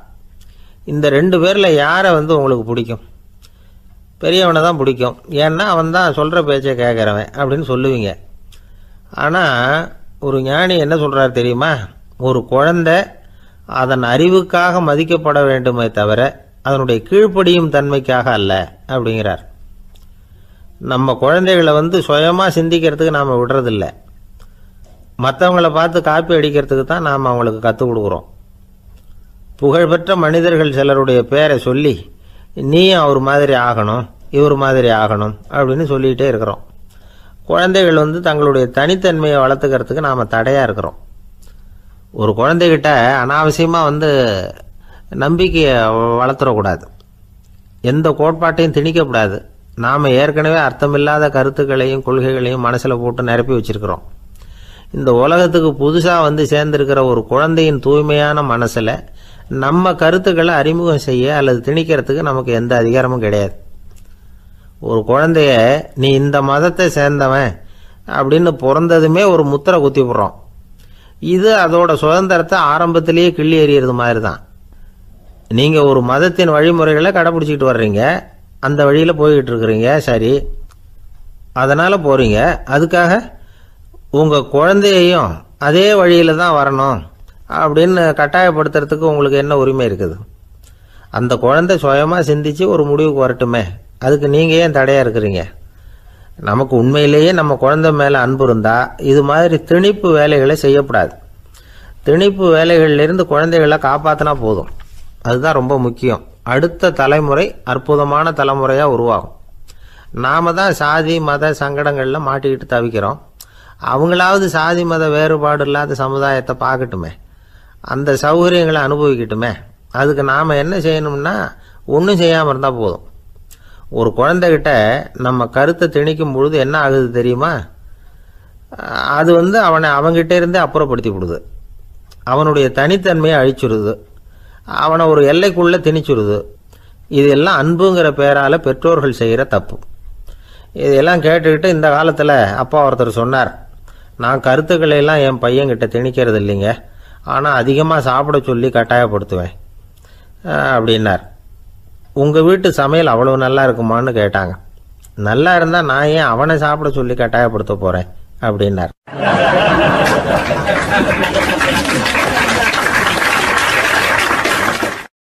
லோகமானிய பாலகங்காதர திலகர் இருந்தார்ல, அவருக்கு 15 வயசுலேயே கல்யாணம் நடந்துதான். மனைவி பேர் தபிபாய், ரொம்ப பெரிய குடும்பத்து பொண்ணு, நல்ல குணம். அவங்க குடும்பம் நடத்திக்கிட்டு இருக்கிறாங்க. அந்த காலத்தில் திருடர்கள் பயம் அதிகம். இந்த காலத்தில் மட்டும் என்னன்னு கேட்குறீங்களா? நீங்கள் கேட்குறது நியாயம்தான். இருந்தாலும் இந்த காலத்து திருடனுக்கும் அந்த காலத்து திருடனுக்கும் ஒரு முக்கியமான வித்தியாசம் உண்டு. அதாவது அந்த காலத்து திருடன்லாம் நியாயம் அநியாயம் பார்க்குறது உண்டு, இந்த காலத்தில் அப்படி பார்க்குறது இல்லை. அந்த காலத்தில் திருட வர்றவங்கள்ட்ட கூட ஒரு தார்மீக உணர்வு உண்டாம். அதாவது அப்போ உள்ள கொள்ளைக்காரங்க எதை களவாடினாலும் சரி, அரிசியை மட்டும் களவாடுறது இல்லையா, அப்படி ஒரு கொள்கை. அதனால் பாருங்கள், அந்த காலத்து பெண்கள் நகை நட்டுகளை பத்திரமா வைக்கணும்னா பெட்டியில் வைக்கிறது இல்லை, அரிசி பானையில் போட்டு வச்சு விடுறது. இப்போல்லாம் பேங்க்கில் வந்து சேஃப்டி லாக்கர்னு இருக்குல்ல, அது மாதிரி அந்த காலத்தில் வந்து சேஃப்டி லாக்கருங்கிறது அரிசி பானை. இந்த வளையல், மூக்குத்தி, தோடு இப்படி எதுவாக இருந்தாலும் அதில் போட்டு பத்திரமா வச்சுருவாங்க. திருடன் வந்து அரிசி பானை பக்கம் போகிறதில்ல. ஏன்னா சாப்பிட்ற விஷயத்தில் கை வைக்கக்கூடாது, அது பாவம் அப்படின்னு அவன் நினைக்கிறான்.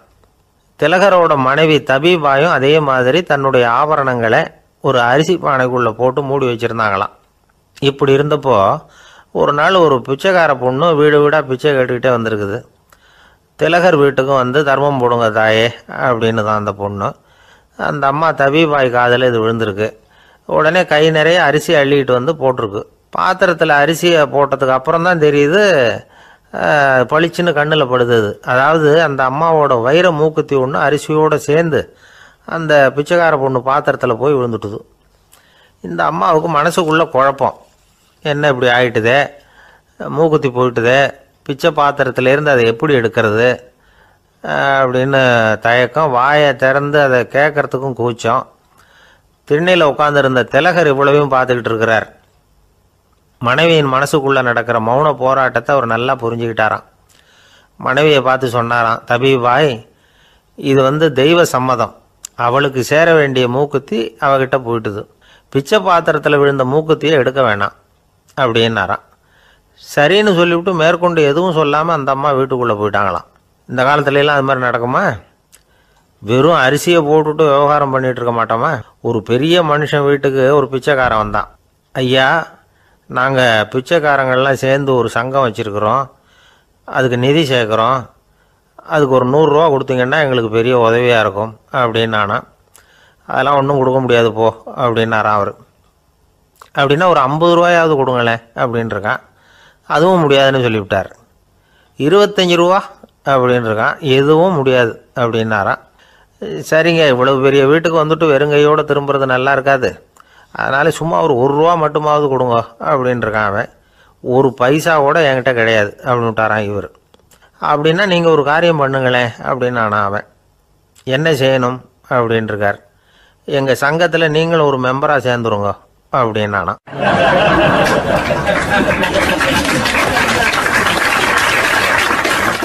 ஒரு ஊரில் ஒரு மன்னன் இருந்தான், கொடுங்கோல் மன்னன். நிறைய தொந்தரவு பண்ணிக்கிட்டு இருந்தான். அவன் ஒரு தடவை என்ன பண்ணான் தெரியுமா? ஒரு தப்பும் பண்ணாத ஒரு இளைஞனை பிடிச்சி ஜெயிலில் அடைச்சுட்டான். அந்த பையனோட சொந்தக்காரங்கள்லாம் ராஜா கிட்ட போனாங்க. அவன் ஒரு தவறும் பண்ணலை, அவனை விடுதலை பண்ணுங்க அப்படின்னு கெஞ்சி கேட்டுக்கிட்டாங்க. மன்னன் வந்து யோசனை பண்ணான். அந்த இளைஞனை கூப்பிட்டுக்கிட்டு வர சொன்னான். அவனை கொண்டாந்து ராஜா முன்னாடி நிறுத்தினாங்க. இதை பாருப்பா, உன்னை நான் விடுதலை பண்ணுவேன், ஆனால் ஒரு கண்டிஷன். அந்த நிபந்தனையை நீ நிறைவேற்றினா உனக்கு விடுதலை அப்படின்னா மன்னன். சரின்னு ஒத்துக்கிட்டான் பையன். மன்னன் வந்து கண்டிஷன் என்னங்கிறத சொன்னான். உங்ககிட்ட ஒரு செம்மறி ஆட்டை கொடுக்க போகிறேன், 1 மாதத்துக்கு அதுக்கு தேவையான தீனியையும் கொடுக்க போகிறேன். 1 மாதம் கழித்து அந்த ஆட்டை வந்து எடை போட்டு பார்ப்பேன். அந்த ஆட்டின் எடை கொஞ்சம் கூட கூடி இருக்கக்கூடாது. எடை கூடி இருந்தால் உனக்கு விடுதலை கிடையாது. என்ன சொல்கிற அப்படின்னா. பையனுக்கு ஒன்றும் புரியல, பயமாக போயிட்டுது. குழம்பிக்கிட்டே நின்றுக்கிட்டு இருக்கிறான். சரி, ஒரு நாள் டைம் தரேன், நல்லா யோசனை பண்ணி பார்த்துட்டு நாளைக்கு உன் முடிவை சொல்லு அப்படின்னா மன்னன். பையன் கவலையோடு வெளியில் வந்தான். அங்கே ஒரு பெரியவர் நின்றுக்கிட்டு இருந்தார். அவர்கிட்ட விஷயத்தை சொன்னான். அந்த பெரியவர் இந்த பையனுக்கு காதோட காதாக ஒரு வழியை சொல்லி கொடுத்தார். அதை கேட்டதும் பையன் மறுபடியும் மன்னன் முன்னாடி வந்து நின்னா. உங்கள் நிபந்தனையை ஏற்றுக்கிறேன்னு சொன்னான். மன்னன் வந்து ஒரு ஆட்டுக்குட்டியையும் அதுக்கு 1 மாதத்துக்கு தேவைப்படுற தீவனத்தையும் கொடுக்கும்படியாக உத்தரவு போட்டான். கொடுத்தாங்க, ஓடிட்டு போயிட்டான். 1 மாதம் தினமும் தவறாமல் அந்த தீவனத்தை ஆட்டுக்குட்டிக்கு போட்டுக்கிட்டு இருக்கிறான். 1 மாதம் கழித்து அந்த ஆட்டை வந்து அரண்மனைக்கு ஓட்டிகிட்டு போனான். மன்னன் அதை எடை போட்டு பார்க்குறான், எடை கூடவே இல்லை, அப்படியே தான் இருக்குது. உடனே போட்ட நிபந்தனைப்படி அந்த இளைஞனை வந்து விடுதலை பண்ணிவிட்டான்.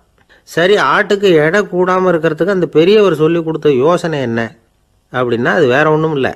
அந்த ஆட்டுக்கு எதிரில் அது கண்ணில் படுற மாதிரி ஒரு ஓநாயை கட்டி போட சொன்னார். அவ்வளவுதான். ஆட்டுக்கு ஓநாய்ங்கிறது பிறவி பகை. ஓநாயை பார்த்தா ஆடு நடுங்க ஆரம்பிச்சிரும், அவ்வளவு பயம். தினமும் அந்த ஆடு பயந்துக்கிட்டே தீனி சாப்பிட்டுது, எடை கூடல. அதுதான் ரகசியம். இது வந்து சின்ன பிள்ளைங்களுக்கான ஒரு கதை. இதிலேருந்து தெரிஞ்சிக்க வேண்டிய உண்மை என்னென்னா, நாமெல்லாம் சாப்பிட்றப்ப மனசும் உடம்பும் அமைதியாக இருக்கணும். அப்போ தான் அது உடம்புல ஒட்டும். அவசரத்துலேயும் பயத்துலையும் சாப்பிட்டா அது சரியாக ஜீரணமாகாது. இன்னொரு ராஜா இருந்தார். அவரும் ஒரு இளைஞனை ஜெயிலில் அடைச்சி விட்டார். விடுதலை பண்ணணும்னா ஒரு கண்டிஷன்னார். என்னன்னு கேட்டான். ஒரு ஆட்டுக்குட்டியை அவன் முன்னாடி கொண்டாந்து நிறுத்துவேன், நீ அதுக்கிட்ட ஒரு கேள்வி கேட்கணும், அதுக்கு சரியான பதிலை சொல்லணும், அப்படி செஞ்சுட்டா உனக்கு விடுதலைன்னார். இளைஞன் யோசனை பண்ணி பார்த்தான், சரின்னு ஒத்துக்கிட்டான். அது பிரகாரமே ஆட்டுக்குட்டியை பதில் சொல்ல வச்சுட்டான். என்ன நடந்தது தெரியுமா? ஆட்டுக்குட்டியை கொண்டாந்து நிறுத்தினாங்க. இவன் மெதுவாக அதுக்கிட்ட போனான். அது காதுகிட்ட போய் ஏப்ரலுக்கு அடுத்த மாதம் என்ன மாதம்னு கேட்டான். அது உடனே மேன்னு கத்திச்சு. இவன் விடுதலை ஆயிட்டான்.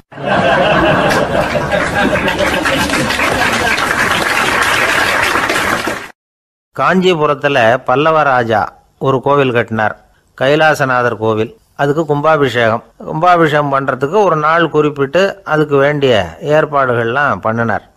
முதல் காரியமாக கடவுளை வேண்டிக்கிட்டார், நீங்கள் இந்த கும்பாபிஷேகத்துக்கு நேரில் வந்து கலந்துக்கணும்னார். கடவுள் அந்த ராஜா கனவுல வந்தார். நீ கும்பாபிஷேகம் வச்சிருக்கிற அதே நாளில் அதே நேரத்தில் எனக்கு இன்னொரு ஊரில் ஒரு கும்பாபிஷேகம் இருக்குது, அதுக்கு போக வேண்டியிருக்கு.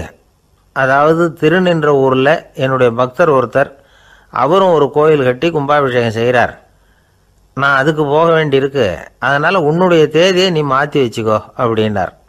கடவுள் தான் எங்கேயும் இருக்கிறவராச்சே, அவர் நினச்சா 2 இடத்துலையும் இருந்து கோயில் கும்பாபிஷேகத்தை நடத்த முடியாதா? ஏன் அப்படி செய்யலை?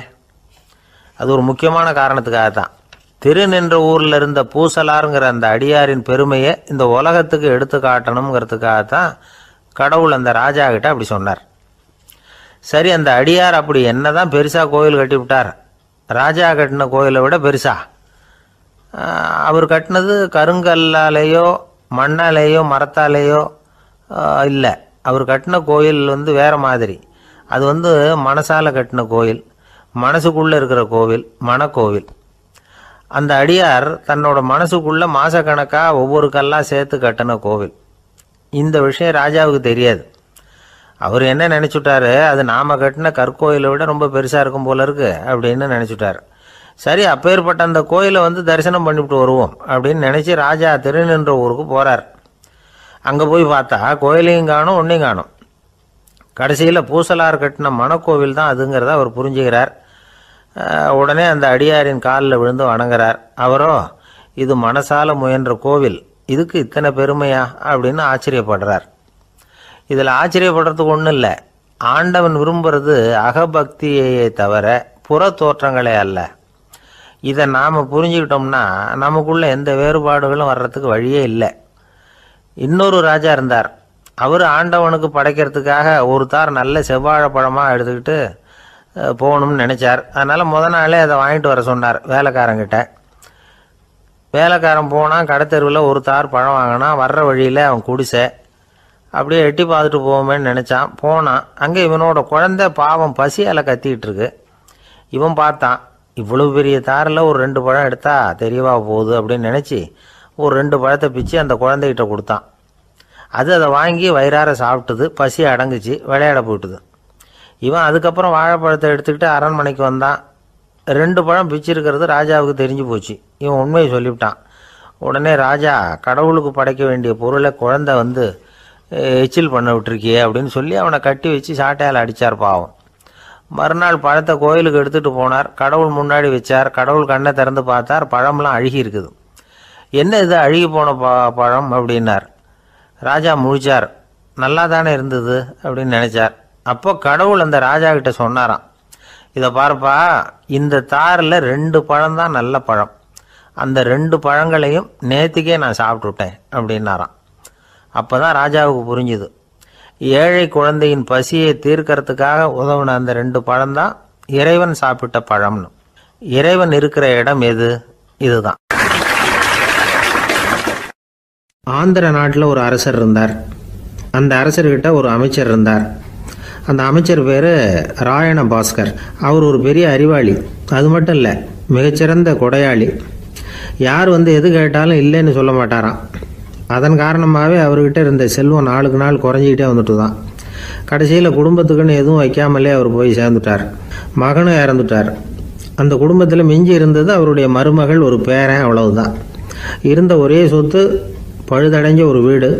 அந்த அம்மா மற்ற வீடுகளில் வேலை செஞ்சு தன்னுடைய பிள்ளைய படிக்க வச்சுக்கிட்டு வராங்க. அந்த புள்ள ஒரு பெரிய வள்ளலுடைய பேரன்கிறது அந்த பள்ளி வாத்தியார்களுக்கும் தெரியும். அதனால் அவங்களும் இவங்ககிட்ட கொஞ்சம் அன்பாகவும் அக்கறையாகவும் பழகி பாடம் சொல்லி கொடுத்துக்கிட்டு இருக்கிறாங்க. ஒரு நாள் ஒரு புகழ்பெற்ற கவிஞர் ஒருத்தர் அந்த பள்ளிக்கூடத்துக்கு வந்திருக்கிறார். ஆசிரியர்கள்கிட்ட பேசிக்கிட்டு இருந்தப்போ ஒரு செய்தியை சொன்னாராம். ராயண பாஸ்கருங்கிற வள்ளல் எனக்கு நிறைய உதவிகள் செஞ்சிருக்கார், என்னை பாராட்டி பரிசுகள்லாம் கொடுத்துருக்கிறார். அந்த வள்ளல் வாழ்ந்த கிராமத்தை பார்க்கணுங்கிறதுக்காக தான் இப்போ இங்கே வந்திருக்கிறேன் அப்படின்னாராம். ஆசிரியர் உடனே இந்த பையனை கூப்பிட்டு, இதை பாருங்கள், இவன் யார் தெரியுமா, நீங்கள் குறிப்பிடுகிற அந்த வள்ளலின் பேரன் அப்படின்னு அறிமுகப்படுத்தினாராம். கவிஞரின் கண்களில் ஆனந்த கண்ணீர். அந்த பரவச நிலையிலேயே அந்த வள்ளலை பற்றி கவி பாட ஆரம்பிச்சுட்டாராம். இந்த சின்ன பையன் அதை கேட்டிருக்கிறான். உடனே என்ன பண்ணான் தெரியுமோ, தன் கையில் அணிஞ்சிருந்த ஒரு பொன் வளையலை கழட்டி அந்த கவிஞருக்கு பரிசாக கொடுத்துட்டானான். எல்லாருக்கும் ஆச்சரியம். தாத்தா இருக்கும் நிலையில் கொடுத்தார், பேரன் இல்லாத நிலையிலையும் கொடுக்குறான். பையனை எல்லாரும் பாராட்டினாங்களாம். இருந்தாலும் அவனுக்குள்ள ஒரு பயம் எதுவாக ஆரம்பமாச்சு. பள்ளிக்கூடம் விட்டு வீட்டுக்கு வரும்பொழுது அந்த பயம் இன்னும் அதிகமாயிட்டுது. அம்மா என்ன சொல்லுவாங்களோ தெரியலையே, ஏதோ திடீர்னு தோணிச்சு வளையல கட்டி கொடுக்கணும்னு கொடுத்துட்டோம். குடும்பம் இருக்கிற நிலையில் இப்படி நான் செஞ்சது தப்பா, வீட்டு செலவுக்கே அம்மா எவ்வளவு கஷ்டப்படுறாங்க, வீட்டுக்கு போனதும் என்ன நடக்குமோ தெரியலையே அப்படின்னு நினச்சி பயந்துக்கிட்டே அவன் வீட்டுக்குள்ளே அடி எடுத்து வைக்கிறான். அம்மா கூப்பிட்டு சாப்பாடு போட்டாங்க. அவங்க கண்ணில் படக்கூடாதுங்கிறதுக்காக ஒரு கையை பின்னாடி மறைச்சிக்கிட்டே இருந்தான். அம்மா இதை கவனிச்சிட்டாங்க. ஏய், உன் கையை ஏன் அப்படி வச்சிருக்கிற, உன் கைக்கு என்னாச்சு, ஏதாவது அடிபட்டு போச்சா அப்படின்னு கேட்டுக்கிட்டே கையை எடுத்து பார்க்குறாங்க. வளையல காணலை. வளையல் எங்கே அப்படின்னு கேட்குறாங்க. இவன் தயங்கிக்கிட்டே நடந்ததை சொல்கிறான். அதை கேட்டதும் அந்த அம்மாவோட முகம் கோபத்தால் சவுந்து போச்சான். முட்டாளே, என்ன காரியம் பண்ண அப்படின்னு கன்னத்தில் அரைஞ்சிட்டாங்களாம். அம்மா, என்னை அடிக்காத, ஏதோ தெரியாமல் தப்பு பண்ணிட்டேன் அப்படின்ட்டுருக்கான். மகனே, வளையலை கொடுத்ததுக்காக நான் உன்னை அடிக்கலை அப்படிங்க, பின்ன எதுக்கு அடித்தேன்னு கேட்டிருக்கான். உன் பாட்டனார் ஒரு பெரிய வள்ளல், அவர் எதையும் பாதி வேலையை செய்யறதில்ல, அவருடைய பேரை நீ அரைகுறை வேலை செஞ்சுட்டு வந்திருக்கிற அப்படின்னாங்களாம். என்னம்மா சொல்கிறேன்ருக்கான். நீ ஒரே ஒரு வளையலை மட்டும்தானே கட்டி கொடுத்துருக்குற, கொடுக்குறதா இருந்தால் ரெண்டையும் சேர்த்துல கொடுத்துருக்கணும், அதுதானே உங்கள் தாத்தாவுக்கு பெருமை அப்படின்னாங்களாம்.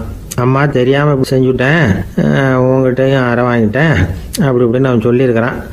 இப்போ அம்மா கொஞ்சம் இருங்க, அந்த கவிஞர் இன்னைக்கு நம்ம ஊரில் தான் தங்கியிருப்பார், நாளைக்கு காலையில் தான் அவர் எங்கே இருக்காருன்னு விசாரித்து இன்னொரு வளையலையும் கொடுத்துட்றேன் அப்படின்ட்டுருக்கான். மகனே, நல்ல செயல்களையெல்லாம் நாளைக்குன்னு ஒத்தி போடாத, நாளைக்கு என்ன நடக்குங்கிறது யாருக்கு தெரியும், இப்போவே போ, எங்கே இருக்காருன்னு பாரு அப்படின்ட்டுருக்காங்க. மகன் புறப்பட்டான். பள்ளி ஆசிரியர்கிட்ட போய் கேட்டானா அந்த கவிஞர் எங்கே இருக்காருன்னு. அவர் சொன்னாராம். உடனே போய் அவர் இருக்கிற இடத்துல கதவை தட்டியிருக்கான். ராத்திரி நேரத்தில் இவனை கண்டதும் அவருக்கு ரொம்ப ஆச்சரியம். இவன் இன்னொரு கை வளையலையும் எடுத்து நீட்டியிருக்கான். அவர் திகைச்சு போய் நிற்கிறார். அவரால் என்ன பண்ணுறதுன்னே தெரியல. ஆனந்த கண்ணீர். இது பெரியவர்கள் கூற கேட்ட ஒரு வரலாறு. இன்னைக்கு இப்படிப்பட்டவங்களை பார்க்க முடியுமா? வறுமை வள்ளல் தன்மையை ஒன்று செய்து விடாதுங்கிறதுக்கு இது ஒரு உதாரணம். ஒருத்தன் இன்னொருத்தனை பார்த்து கேட்டானா, எங்கள் தாத்தா உங்கள் தாத்தாவுக்கு 100 ரூபா கடன் கொடுத்துருக்கிறார், அதை எப்போ திருப்பி கொடுக்க போகிறேன்னு. கவலைப்படாத, எங்கள் பேரன் அதை உங்கள் பேரன்ட்ட திருப்பி கொடுத்துருவான் அப்படின்னு நானா அவன்.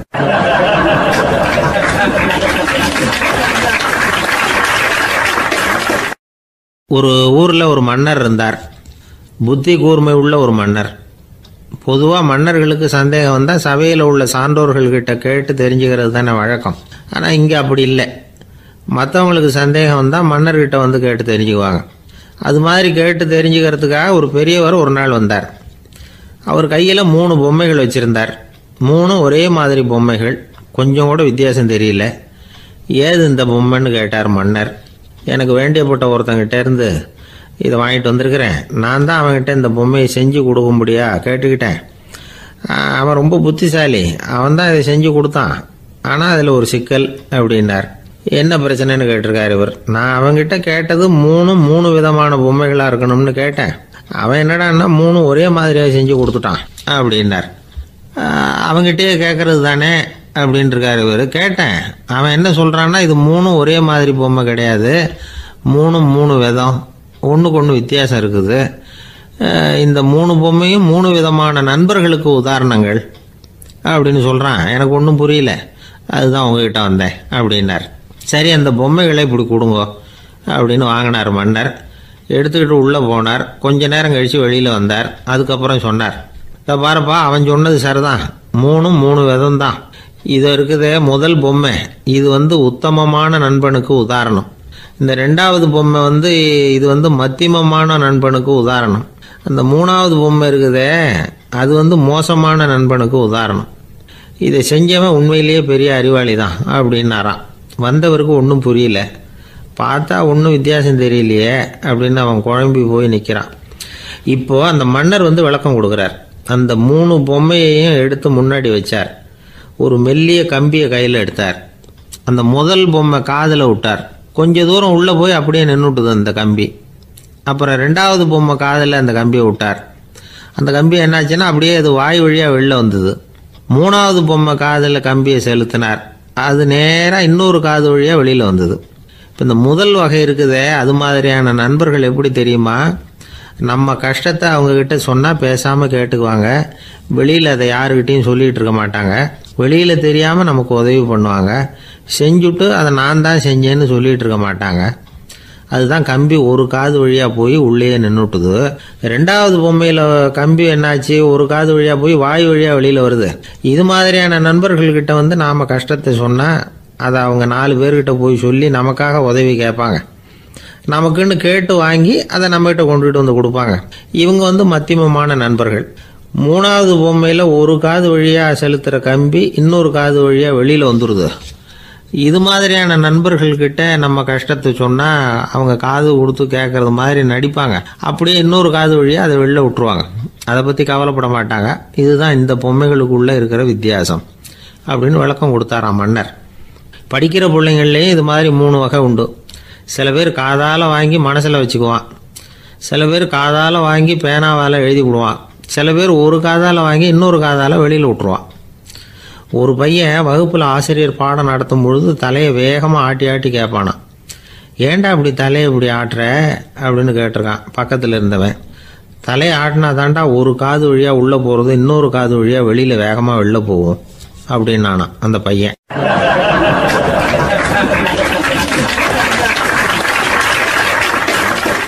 எனக்கு வாழ்க்கையே வெறுத்து போச்சு சார் அப்படின்னு சொல்லிட்டு ஒருத்தர் வந்தார். கொஞ்ச நேரம் பேசினதுக்கப்புறம் அவர் அப்படி சொல்லியிருந்தா அதில் ஒரு அர்த்தம் இருந்திருக்கும். வர்றதுக்கு முன்னாடியே வாழ்க்கை வெறுத்து போச்சுன்னு சொல்லிட்டு வர்றார். என்ன சார் விஷயம்னு விசாரித்தோம். எங்கள் வீட்டில் தினம் 3 வேளையும் ஒரே மாதிரி சாப்பாடு சார், வித்தியாசமே கிடையாது. இப்படியே 3 மாதமாக சாப்பிட்டுக்கிட்டு இருக்கிறேன். அதை விட பட்டினி கிடந்து செத்துடலாம்னு தோணுது அப்படின்னார். ஒரு பெரியவர் சொன்ன தத்துவத்தை சொல்கிறதுக்கு ஆள் கிடைக்காம தவிச்சுக்கிட்டு இருந்தோம். இப்போ ஒருத்தர் கிடைச்சிட்டார். விட்டுலாமா? உடனே அவரை உட்கார வச்சு சொல்ல ஆரம்பிச்சிட்டோம். அதாவது நாம் அனுபவிக்கிற உணர்வுகளில் களிப்பு, மகிழ்வு, ஆனந்தம் இது 3க்கும் ஒன்றுக்கு ஒன்று வித்தியாசம் உண்டு. மேம்போக்காக பார்க்குறதுக்கு இது 3 ஒன்று மாதிரி தோணும். ஆனால் அது அப்படி இல்லை. களிப்புங்கிறது உடம்பை பொறுத்தது, மகிழ்வுங்கிறது மனசை பொறுத்தது, ஆனந்தம்ங்கிறது ஆன்மாவை பொறுத்தது. இப்படி இந்த 3 வகையான அந்த சுவைப்புகளின் தன்மையும் வேற வேற. இப்போ முதல்ல களிப்புங்கிறத எடுத்துக்குவோம். நம்ம புலன்களுக்கு களிப்பை தரக்கூடிய பொருள்களுக்கு சில விசேஷ குணம் உண்டு. அது எப்படின்னா, சீக்கிரமே சலிப்பை உண்டு பண்ணும். ஒருத்தர் அந்த பொருளை எடுத்துக்கிட்டா அது இன்னொருத்தருக்கு குறைஞ்சிரும். உணவு, உடை இதெல்லாம் களிப்பை தரக்கூடிய பொருள்கள். இப்போ உதாரணத்துக்கு ஒரு சாப்பாட்டு மேசையில் ஒரு பாத்திரத்தில் 10 இட்லி இருக்குது. அதில் ஒரு 2 இட்லியை நம்ம தட்டில் எடுத்து வச்சு சாப்பிட்றோம். நாம் சாப்பிட்ட அந்த இட்லி நிச்சயமாக எதிரில் உட்காந்துருக்கிறவருக்கு இல்லை, அவருக்கு உபயோகப்படாது. நாம் சாப்பிட்ட அதே இட்லியை அவரும் சாப்பிட முடியாது, அவர் வேற தான் எடுத்து வச்சுக்கணும். அது மாதிரி நாம் ஒரு சட்டையை எடுத்து போட்டுக்கிறோம். அதே சட்டையை அதே நேரத்தில் இன்னொருத்தர் போட்டுக்க முடியாது. புலன்களுக்கு களிப்பை தரக்கூடிய இது மாதிரி பொருள்கள்லாம் முதல் தடவை நமக்கு கொடுக்குற களிப்பை 2வது தடவையும் கொடுக்காது. 3வது தடவை இன்னும் குறையும். கடைசியில் வெறுப்பாக மாறிடும். ஒவ்வொன்றா இட்லியை தொடர்ந்து சாப்பிட்றோம்னு வச்சுக்கோங்க, முதல் இட்லி தரக்கூடிய சுவையை 30வது இட்லி தராது. முதல் தடவை புது சட்டையை போட்டுக்கிறப்போ நமக்கு இருக்கிற களிப்பு அதே சட்டையை 100வது தடவையாக போட்டுக்கிறோம்னு வைங்க, அப்போ இருக்குமா? இருக்காது. இதுதான் களிப்பு. அதாவது சீக்கிரமே சலிப்பை தரக்கூடியது. ஒருத்தர் எடுத்துக்கிட்டால் இன்னொருத்தருக்கு குறைஞ்சி போகக்கூடியது. ஆனால் மகிழ்ச்சிங்கிறது அப்படி இல்லை. ஒருத்தர் அனுபவிக்கிறதுனால இன்னொருத்தருக்கு குறைஞ்சி போகாது. இப்போ காலையில் சூரியன் உதயம் ஆகிறத பார்த்து சந்தோஷப்படுறோம், அதையே இன்னொருத்தரும் பார்த்து சந்தோஷப்படலாம். ஒரு நல்ல சங்கீதத்தை கேட்குறோம், ஒரு அழகான ஓவியத்தை ரசிக்கிறோம், நீங்கள் ரசிக்கிற அதே நேரத்தில் இன்னொருத்தரும் அதை ரசிக்கலாம். அதனால் அது குறைஞ்சி போகிறதில்ல. இது மகிழ்வு. ஆனால் ஒன்று, ஒரே பாடலை திரும்ப திரும்ப கேட்டுக்கிட்டு இருந்தால் கடைசியில் அலுப்பு தட்டும். அதாவது மகிழ்வுங்கிறது எப்படின்னா, மற்றவங்களோட பகிர்ந்து கொள்றதுனால குறையாது. ஆனால் ஒரே பொருள் மீண்டும் மீண்டும் அனுபவிப்ப தர்றப்போ முதல்ல மகிழ்வு அதிகரித்து அதுக்கப்புறம் அது மங்கி மறைஞ்சு போயிடும். இதுதான் அந்த மகிழ்வுங்கிறதுக்கு இலக்கணம். சரி, இப்போ மூணாவதாக சுகம் தரக்கூடிய ஆனந்தம்ங்கிறது எப்படின்னா, இது நமக்கு உள்ளே இருந்து சுரக்கிறது. மனசு சலனங்கள்லேருந்து விடுபடுறப்போ இந்த ஆனந்தம் நமக்கு கிடைக்கும். இது நிலையான சுகம், ஆத்ம சுகம். களிப்பிலிருந்து மகிழ்வுக்கும் மகிழ்விலிருந்து ஆனந்தத்துக்கும் செல்றது தான் மனிதன் நடத்த வேண்டிய முக்கியமான பயணம். இவ்வளவு விஷயத்தையும் கேட்டுட்டு இந்த காலத்து பையன் ஒருத்தன் வந்தான். சார், இப்போ நீங்கள் ஒரு சாப்பாட்டு மேசையில் ஒரு 10 இட்லி வைக்கிறீங்க, என்ன உட்கார வைங்க, எதிரில் இன்னொருத்தனை உட்கார வைங்க, நான் களிப்பு மகிழ்வுலாம் தாண்டி நேரடியாக ஆனந்தத்துக்கு பயணம் பண்ணி காட்டுறேன் அப்படின்னா. ஒன்றும் புரியல அவன் சொன்னது. அது எப்படி, என்ன பண்ணுவ நீ அப்படின்னு சொல்லி கேட்டோம் ஆச்சரியமாக. 2 இட்லி சாப்பிட்டா தானே சார் களிப்பு, நான் 10 இட்லியும் மொத்தமாக சாப்பிட்ருவேன், அடுத்தவனுக்கு எதுவும் கிடைக்காது, அவனுக்கு கிடைக்காதபடி நாமே சாப்பிட்டுடுறோம்ல, அதுதானே நமக்கு ஆனந்தம் அப்படின்னு அதுக்கு ஒரு விளக்கம் சொல்கிறான்.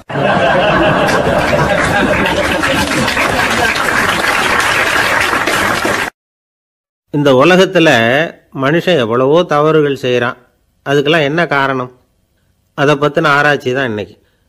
இதுக்கு ஆராய்ச்சி என்னத்துக்கு, அது தெரிஞ்ச விஷயம் தானே அப்படின்னு நீங்கள் நினைக்கலாம். ஆனால் அப்படி அலட்சியமாக இந்த விஷயத்தை விட்டுறக்கூடாது. பொதுவாக எல்லோரும் நினைக்கலாம் எது சரி எது தவறு அப்படின்னு தெரியாததுனால தான் மனுஷன் தப்பு பண்ணுறான் அப்படின்னு. ஆனால் அப்படி சொல்லிட முடியாது. மனுஷன் தெரிஞ்சே தான் தவறுகள் பண்ணுறான். இப்போ உதாரணத்துக்கு ஒரு சாலையில் இடது பக்கம் போக வேண்டிய ஒருத்தர் நடுக்கோட்டை தாண்டி வலது பக்கமாக வண்டியை ஓட்டிகிட்டு போகிறாருன்னு வச்சுங்க. என்னப்பா இது தப்பு இல்லையா அப்படின்னு அவர்கிட்ட கேட்டால், அதெல்லாம் எனக்கு தெரியும், நீ உன் வேலையை பார்த்துட்டு போ அப்படிம்பார். வலது பக்கமாக போகிறது தப்புன்னு தெரிஞ்சே தான் அவர் அப்படி செய்கிறார், அப்படி போகிறார். பெரிய உத்தியோகத்தில் இருக்கிறவங்க கூட லஞ்சம் வாங்குறாங்க. அவங்களுக்கெல்லாம் லஞ்சம் வாங்குறது தப்புன்னு தெரியலன்னு அர்த்தம். திருடுறது தப்புன்னு தெரியாமலாம் மனுஷன் திருடுறான், நல்லாவே தெரியும். நீங்கள் வேணும்னா கேட்டு பாருங்கள், வேறு வழி இல்லை அதனால தான் திருடுறேன்பா. திருடுறது ஒரு புண்ணியமான காரியம்னு திருடனே கூட சொல்ல மாட்டான். திருடுறது தவறுங்கிறது திருடனுக்கு தெரியும் அப்படிங்கிறத விளக்கிறதுக்காக ஒரு பெரியவர் ஒரு கதை சொன்னார். அதாவது 2 திருடர்கள் 2 பேரும் சேர்ந்து ஒரு வீட்டுக்கு போய் ஒரு 10,000 ரூபாயை திருடிட்டு வந்துடுறாங்க. ஒரு காட்டு வழியாக வந்துக்கிட்டு இருக்கிறாங்க. இன்னும் விடியல. 2 பேருக்கும் தூக்கம் கண்ணை சுற்றுது. சரி, இப்படியே ஒரு மரத்தடியில் படுத்து தூங்குவோம், காலையில் விடிஞ்சதும் இந்த பணத்தை 2 பேரும் பங்கு போட்டுக்குவோம் அப்படின்னு முடிவு பண்ணுறாங்க. அதே மாதிரி படுத்து தூங்குறாங்க. நடு ராத்திரியில் ஒரு திருடன் முழிச்சிக்கிறான்.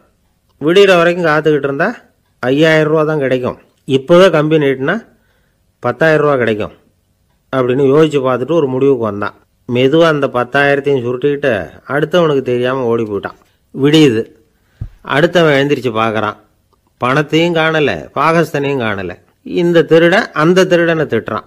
திருட்டு பய, அயோக்கிய பய, இப்படி அநியாயமாக கிளப்பிட்டு போட்டானே அப்படிங்கிறான். இதுலேருந்து என்ன தெரியுது? தெரியாமல் எடுத்துக்கிட்டு போகிறது திருட்டு, அயோக்கியத்தனம், அநியாயம் அப்படிங்கிறது இவனுக்கு தெரிஞ்சிருக்குது. அதனால தான் அடுத்தவனை பார்த்து இப்படி திட்டுறான். அதனால் தெரியாததுனால மனுஷன் தவறு பண்ணுறான்னு சொல்கிறது சரியில்லை. அப்படின்னா மனுஷன் பண்ணுற தவறுகளுக்கு உண்மையான காரணம் தான் என்ன? இதே சந்தேகம் அர்ஜுனனுக்கும் வந்துதான். அதனால தான் அவன் பகவானை பார்த்து கேட்குறான். மனுஷன் தன் விருப்பத்துக்கு விரோதமாக ஏதோ ஒரு சக்தியினால பலாத்காரமாக இழுக்கப்பட்டது மாதிரி பாவம் பண்ணுறானே, அந்த சக்தி என்ன அப்படின்னு கேட்குறான். இதுக்கு பகவான் பதில் சொல்கிறார். காமமும் குரோதமும் தான் அந்த சக்திகள், அதாவது ஆசையும் சினமும். இது 2ம் உன்னுடைய எதிரிகள் அப்படிங்கிறத புரிஞ்சுக்கோ அப்படிங்கிறார். இன்னமும் நுணுக்கமாக பார்த்தா காமத்தினுடைய மறு உருவங்கள் தான் குரோதமும் லோபமும். ஆசை நிறைவேறலைன்னா குரோதம், அதாவது கோபம்.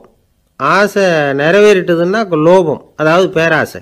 பாவத்தை கண்ட்ரோல் பண்ணணும்னா அதுக்கு மெயின் சுவிட்ச் எது அப்படிங்கிறது இப்போ தான் தெரியுது. அதுக்கு மனுஷன் தெரிஞ்சே தான் தவறு பண்ணுறான் அப்படின்னு பேசிக்கிட்டோமே. அதுக்கு ஒரு உதாரணம். ஒரு ஆள் ஹோட்டலில் சாப்பிட போனான். சாப்பிட்டு முடித்தான். எழுந்திரிச்சு வந்து முதலாளிகிட்ட பில்லை கொடுத்தான். காசை கொடுக்கல. முதலாளி பணம் கொடுன்னு கேட்டார். இவன் என்கிட்ட பணம் இல்லைன்னா. முதலாளி கொஞ்சம் கூட அலட்டிக்கல. உள்ளே இருந்து ஒரு ஆளை கூப்பிட்டார். இவனை கூப்பிட்டுக்கிட்டு போய் இட்லி மாவு ஆட்ட சொல்லுன்னார். இவனும் கவலைப்படாமல் உள்ளே போயிட்டான். அப்போது அழைச்சிட்டு போகிற ஆள் கேட்குறான், ஏன் சார் சாப்பிட்றதுக்கு முன்னாடி காசு இல்லைங்கிறது உங்களுக்கு தெரியாதா அப்படின்னு கேட்குறான். தெரியும், காசு இல்லைங்கிறதும் தெரியும், காசு இல்லாமல் சாப்பிட்டா மாவாட்டணுங்கிறதும் தெரியும் அப்படின்னா அந்த ஆள். அப்படின்னா நீங்கள் உங்கள் வீட்லேயே சாப்பிட்ருக்கலாமே அப்படின்னு கேட்குறான் அவன். அதுக்கு இவர் சொல்கிறாரு, அது எப்படி, அங்கே சாப்பிட்டாலும் நான் இதே வேலையை தானே செய்ய வேண்டியிருக்கும் அப்படின்னாராம்.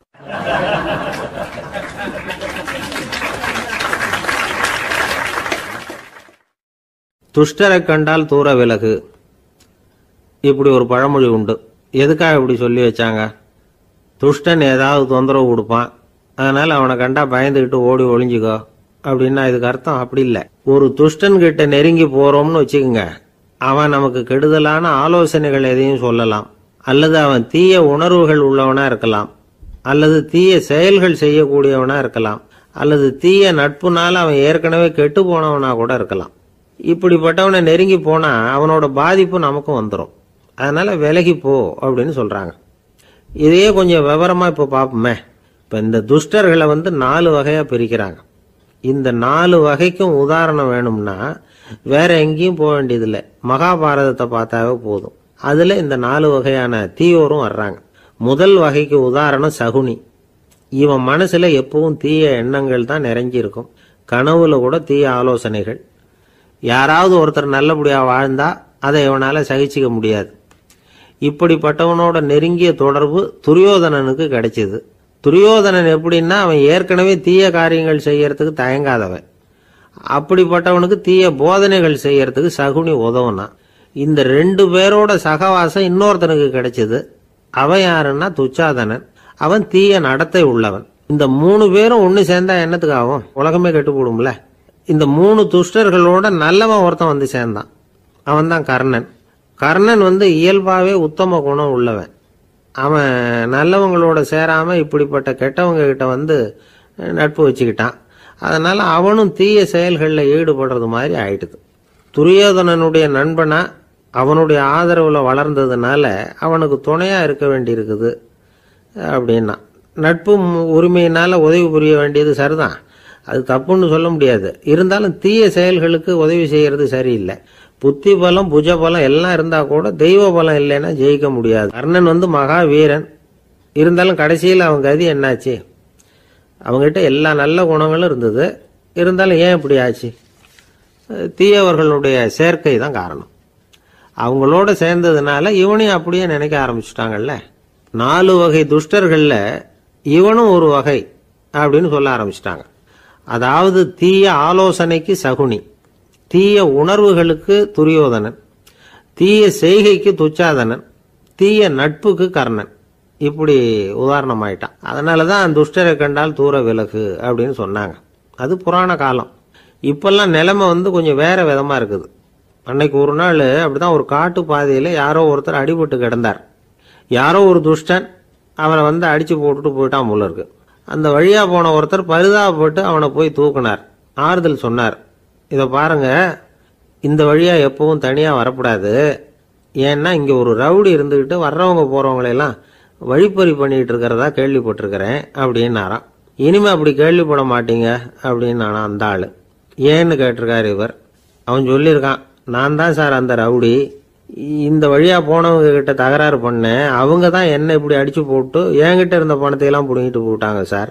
காலம் ரொம்ப கெட்டு போச்சு அப்படின்னு நானா ரொம்ப பரிதாபமா.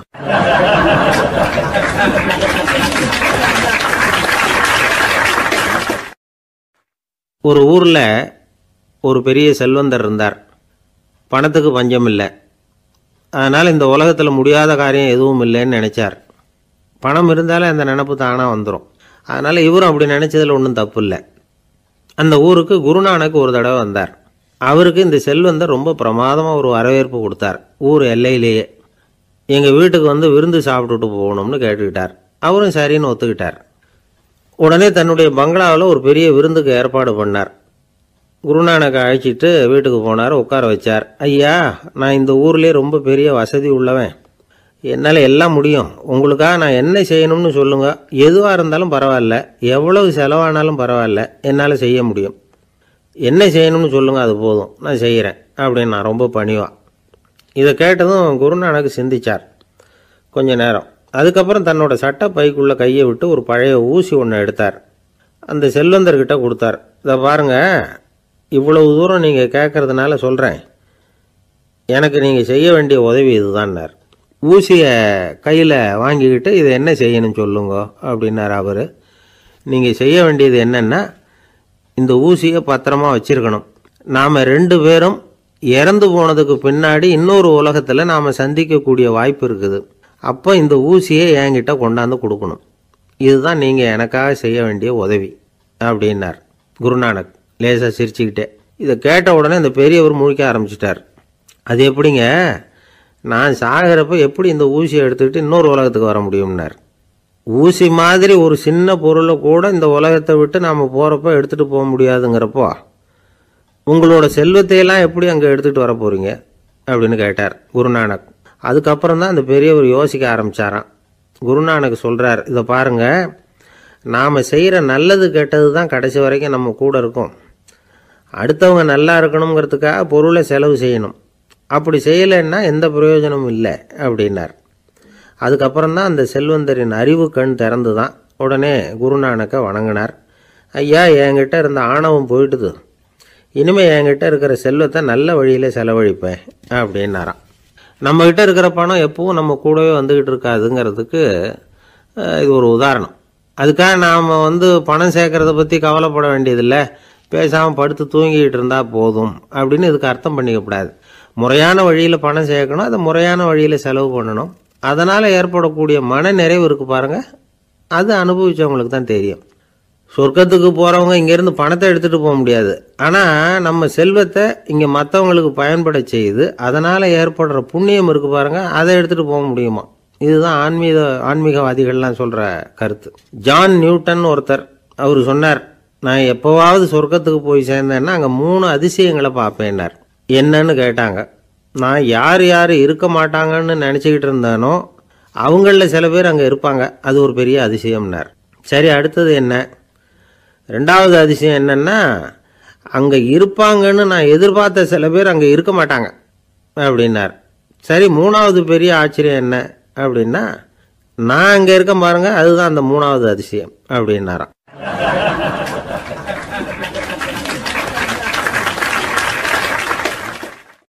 ஒரு மனுஷனை பார்த்து என்கிட்ட வாலாட்டாதே அப்படின்னு சொன்னால் அவன் நம்மக்கிட்ட ஏதோ வம்புக்கு வர்றான்னு அர்த்தம்.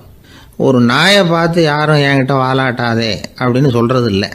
ஏன்னா நாய் வாலாட்டுனா அது நம்மக்கிட்ட தன்னுடைய நன்றியை தெரிவிக்கிறதாக நினச்சிக்கிட்டு இருக்கிறோம். ஆனால் அது அப்படி இல்லை அப்படின்னு சொல்கிறாங்க அது சம்பந்தமான நிபுணர்கள்.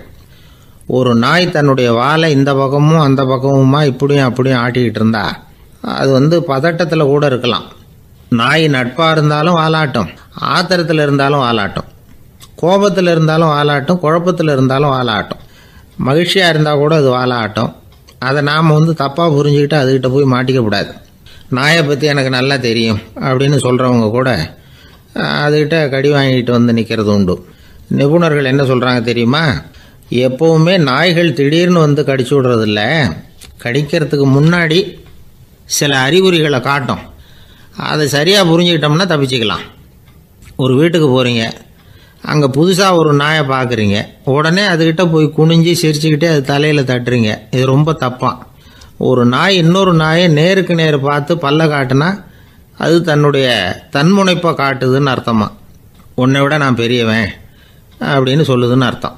அதனால் நீங்கள் அது மாதிரி கிட்ட போய் சிரிக்கிறோம் அப்படின்னு நினச்சிக்கிட்டு பல்ல காட்டினா உங்களையும் எதிரியாக நினச்சிரும். இன்னொரு விஷயம் என்னென்னா, தலையில் தட்டுனா நாய்க்கு பிடிக்காது. அது தன்னை அடக்கிறதாகவும் அச்சுறுத்துறதாகவும் நினச்சிக்கிட்டு இருக்கும். சரி, அப்படின்னா புதுசாக ஒரு இடத்துல அல்லது வீட்டில் நாய்க்குட்டியை பார்த்தா என்ன பண்ணுறது? நீங்கள் சும்மா இருங்க, அதுவாக கிட்ட வரட்டும். அதுக்கப்புறம் அதுக்கிட்ட கனிவாக பேசுங்க. கன்னம், மார்பு, தோல் இங்கெல்லாம் தட்டலாம், தப்பு இல்லையா? தலையில் தான் தட்டப்படாதான். ஒரு நாய் வந்து உங்களை நோக்கி ஓடி வருது, நீங்களும் ஓடுனா அது துரத்த ஆரம்பிச்சிடும். அசையாமல் சில மாதிரி நின்றுடுங்க, அது கிட்ட வராது. அதுக்கு ஆர்வம் இல்லாமல் போயிடும். ஒரு தெருவில் சின்ன பிள்ளைங்க நிறைய பேர் விளையாடிக்கிட்டு இருக்கிறாங்க. அப்போ சில நாய்கள் அங்கே ஓடி வருது. எல்லாரும் ஓடினாங்க. அப்படி ஓடுறப்போ ஒரு பையன் கால் தடிக்க கீழே விழுந்துட்டான். என்னாச்சு தெரியுமா? துரத்திக்கிட்டு வந்த நாய்கள்லாம் கீழே விழுந்தவன ஒன்றும் செய்யலை, அவன்கிட்டே போகல. ஓடிக்கிட்டு இருந்தாங்கல்ல பசங்க, அவங்கள துரத்திக்கிட்டு அவங்க பின்னாடி ஓடிச்சான். அதுதான் நாய்களுடைய சுபாவம். ஒரு நாய் நம்மளை நேருக்கு நேர் முறைச்சி பார்க்குதுன்னு வச்சுங்க, நாமளும் அதை முறைச்சி பார்க்கக்கூடாது. நாம் வேறு பக்கம் எங்கேயாவது பார்க்க ஆரம்பிச்சிடணும். ஒரு நாய் வந்து கோபமாக இருந்ததுன்னா அதோட வால் வந்து உறுதியாக நேராக நிற்கும். ஒரு நாய் பணிந்து போனால் அல்லது பயந்து போனால் அது தன்னோட வாலை காலுக்கு நடுவில் வச்சுக்கும். ஒரு நாய் நம்மளை பார்த்து பயந்து நிற்கிதுன்னு வச்சுங்க, அதனால் நமக்கு ஆபத்து இல்லைன்னு நினச்சிடக்கூடாது. உங்களை பார்த்துட்டு ஒரு நாய் ஒடுங்குச்சுன்னா நீங்கள் விலகி போயிடணும் அப்படின்னு அது நினைக்குது. நிறைய பேர் பயந்து போன நாயால் கடிபடுறாங்க.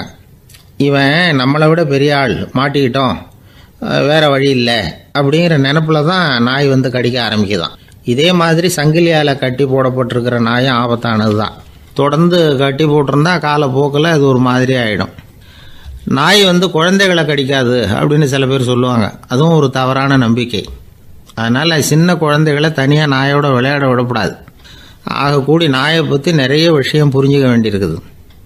ஒருத்தர் தன்னுடைய நண்பர் வீட்டுக்கு போயிருந்தார். அவசியம் எங்கள் வீட்டில் சாப்பிட்டுட்டு தான் போகணும் அப்படின்னு ரொம்ப அன்பாக சொல்லிவிட்டார். அதை மீற முடியல இவரால். சரின்னு உட்காந்துட்டார். சாப்பாடு போட்டாங்க, சாப்பிட ஆரம்பித்தார். அவங்க வீட்டில் கட்டி போட்டிருந்த நாய்க்குட்டி இவர் சாப்பிட்றத முறைச்சி பார்த்துது. ஏன் இப்படி என்ன இது முறைச்சி பார்க்குது உங்கள் வீட்டு நாய்க்குட்டி அப்படின்னு அவர் கேட்டார். அப்போ அவங்க சொன்னாங்களாம், அதுக்கிட்ட ஒரு கெட்ட பழக்கம்ங்க, தன்னோட தட்டில் யார் சாப்பிட்டாலும் அது அப்படி தான் முறைச்சி பார்க்கும் அப்படின்னாரா அவர்.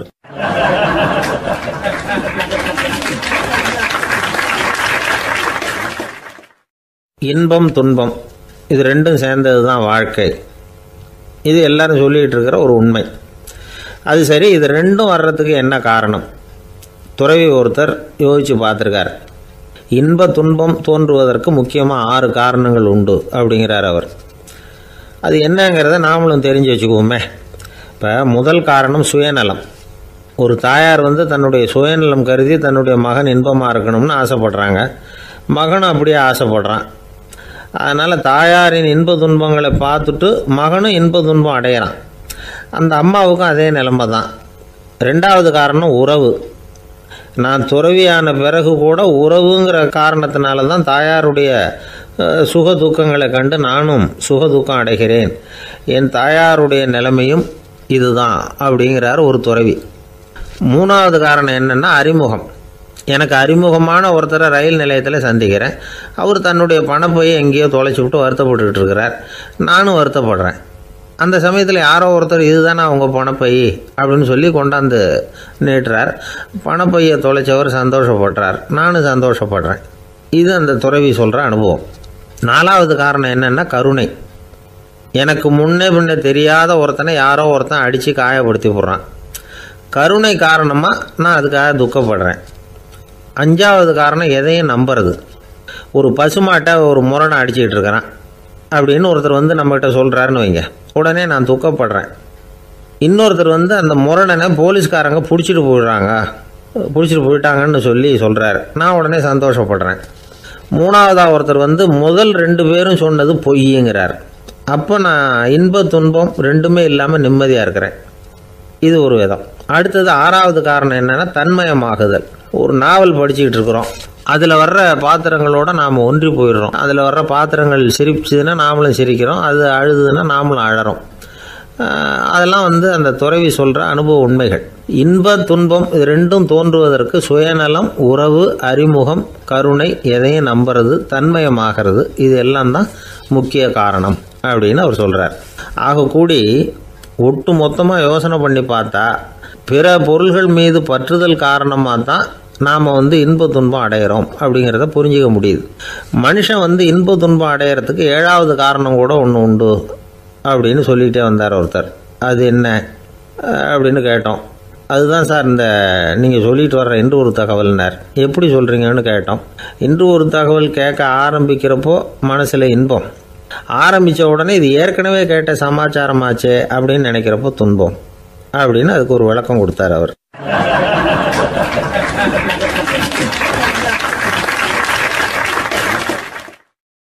இன்றைக்கு பல பேர் உயில் எழுதி வைக்கிறாங்கல்ல.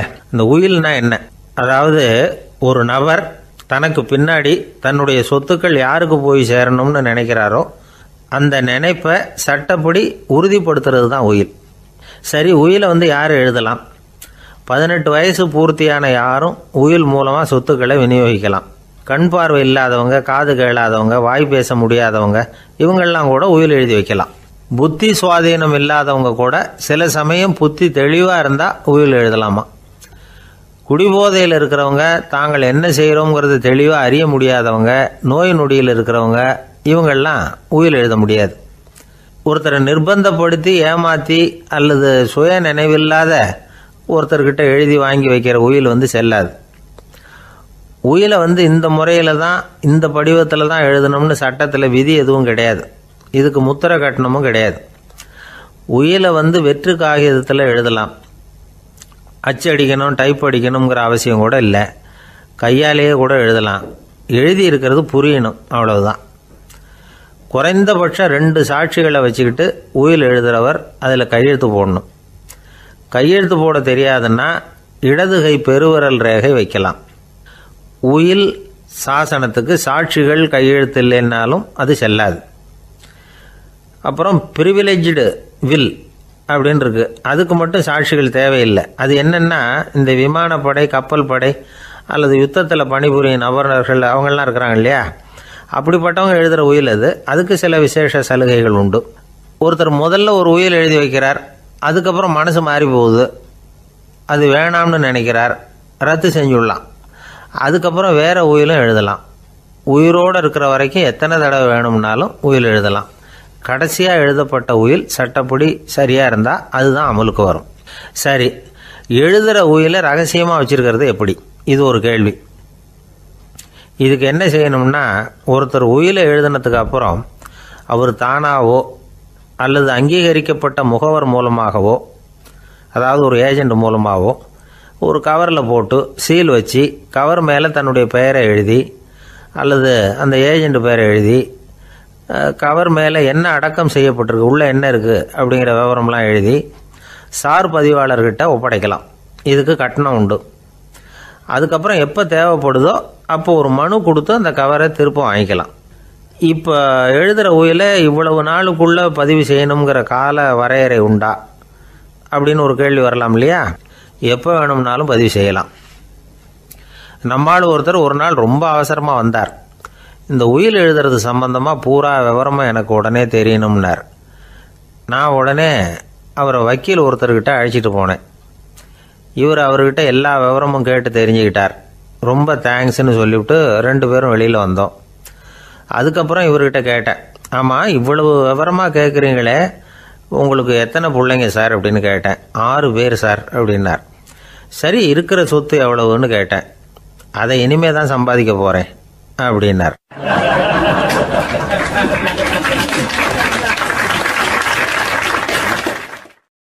வயிறு பசிக்குதேங்கிறது சிலரோட கவலை, வயிறு பசிக்க மாட்டேங்குதே அப்படிங்கிறது சில பேரோட கவலை. 2 விதமான கவலைக்கும் வயிறு தான் காரணமாக இருக்குது. வயிறு பசிச்சதுன்னா அது இயற்கை, வயிறு பசிக்கலைன்னா அது வியாதி. ஆனால் பசியையும் நாம் பசிப்பிணி அப்படின்னு தான் சொல்லுவோம். என்ன காரணம்? வியாதியை போக்க வேண்டியது எவ்வளவு முக்கியமோ அதை விட முக்கியம் பசியை போக்க வேண்டியது. ஒரு சமுதாயத்தில் பசிப்பிணியே இருக்கக்கூடாது, அதுதான் நல்ல சமுதாயம். பசியை போக்கணும்னா சாப்பாடு போடணும், பசியின்மையை போக்கணும்னா வைத்தியம்தான் பண்ணணும். இது சம்பந்தமாக எவ்வளவோ ஆராய்ச்சிகள் நடக்குது, நிறைய மருந்து கண்டுபிடிச்சிருக்கிறாங்க. நம்ம உடம்புல பசியை தூண்டக்கூடிய பகுதி எது, இதை முதல்ல தெரிஞ்சுக்கணும் இல்லையா? நாம் சாப்பிட்ற ஆகாரம் செரிக்கிறதுக்கு எது காரணம் தெரியுமா? நம்ம மூளையோட பின்பகுதி தான் அதுக்கு காரணமாக இருக்குதான். மூளையின் பின்பகுதியில் நரம்பு செல்களால் ஆன 2 வகையான ஆரக்சின்கள் தான் பசியை உண்டாகுது அப்படின்னு கண்டுபிடிச்சிருக்கிறாங்க. 2 ஆய்வாளர்கள் இதை கண்டுபிடிச்சிருக்காங்க. அவங்க 2 பேரும் டெக்சாஸ் பல்கலைக்கழகத்தில் ஹார்வர்டு ஹக்ஸ் மருத்துவ கல்வி நிலையத்தில் பணிபுரிகிறவங்களாம். உண்பது தேவைங்கிறது உணரப்படும் போது மூளையின் அந்த குறிப்பிட்ட பகுதி ஆரக்சின் அப்படிங்கிற ஹார்மோன்களை சுரக்கும். அது பசி உணர்வை தூண்டும் அப்படிங்கிறது தான் அந்த ஆய்வாளர்களின் கண்டுபிடிப்பு. இந்த ஆரக்சின் வேறு சில உயிரினங்கள்லேயும் உண்டு. இப்போ எலிகளில் கூட இது இருக்குது. அதனால் எலிகளை வச்சு இது சம்பந்தமாக ஆராய்ச்சி பண்ணாங்க. எலிகள் உடம்பில் ஆரக்சினை செலுத்தி பார்த்தாங்க. உடனே என்னாச்சு தெரியுமா? அந்த எலியெல்லாம் பசியால் துடிக்க ஆரம்பிச்சுட்டுது. எதையாவது தின்னு பசியை தீர்த்தா போதுங்கிற அளவுக்கு அந்த எலிகள்லாம் அல்லாட ஆரம்பிச்சுட்டுது. இயல்பாக சாதாரணமாக அந்த எலிகள் எவ்வளவு சாப்பிடுமோ அது மாதிரி 8 முதல் 10 மடங்கு அதிகமான ஆகாரத்தை 1 மணி நேரத்துக்குள்ளே சாப்பிட்டு தீர்த்துட்டு தான். சில எலிகளின் மூளையில் இந்த ஆரக்சின் அளவை கட்டுப்படுத்தி பார்த்துருக்குறாங்க. உடனே என்னாச்சு தெரியுமா? அதெல்லாம் சாப்பாட்டை கண்டா முகத்தை திருப்பிட்டு போக ஆரம்பிச்சுட்டு தான். அந்த எலிகளுக்கு பசி எடுக்கலையாம். இந்த ஆராய்ச்சியின் அடிப்படையில் பசியை எடுக்காமல் இருக்கிற மனிதர்களுக்கும் பசியை தூண்ட முடியும் அப்படின்னு சொல்லி ஆராய்ச்சியாளர்கள் தெரிவிச்சிருக்கிறாங்க. ஆக ஆரக்சின் தான் பசிக்கு காரணம்ங்கிறது தெரிஞ்சு போச்சு. சரி, இந்த ஆரக்சின் அப்படின்னா என்ன? அது ஒரு கிரேக்க சொல். அதுக்கு பசின்னு அர்த்தம். நம்ம ஆளுங்களுக்கெல்லாம் பசியை தூண்டுறதுக்கு மருந்து தேவையில்லை, பசியை குறைக்கிறதுக்கு தான் மருந்து தேவை. ஒரு அம்மா டாக்டரை தேடி வந்தாங்களாம்.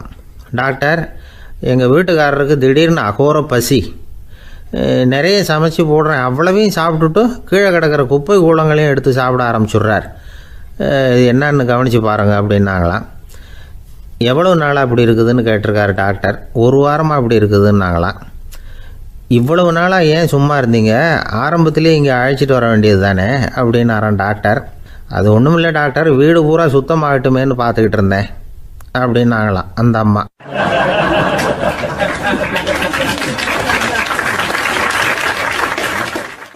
ஒரு ஊரில் ஒரு மன்னர் இருந்தார். அழகான அரண்மனையில் அவர் இருந்தார். அந்த அரண்மனையை விட அழகாக ஒரு மாளிகையை அந்த ஊர்லேயே வேற ஒருத்தன் கட்டியிருந்தான். அப்படி கட்டி முடித்ததில் அவனுக்கு ரொம்ப பெருமை.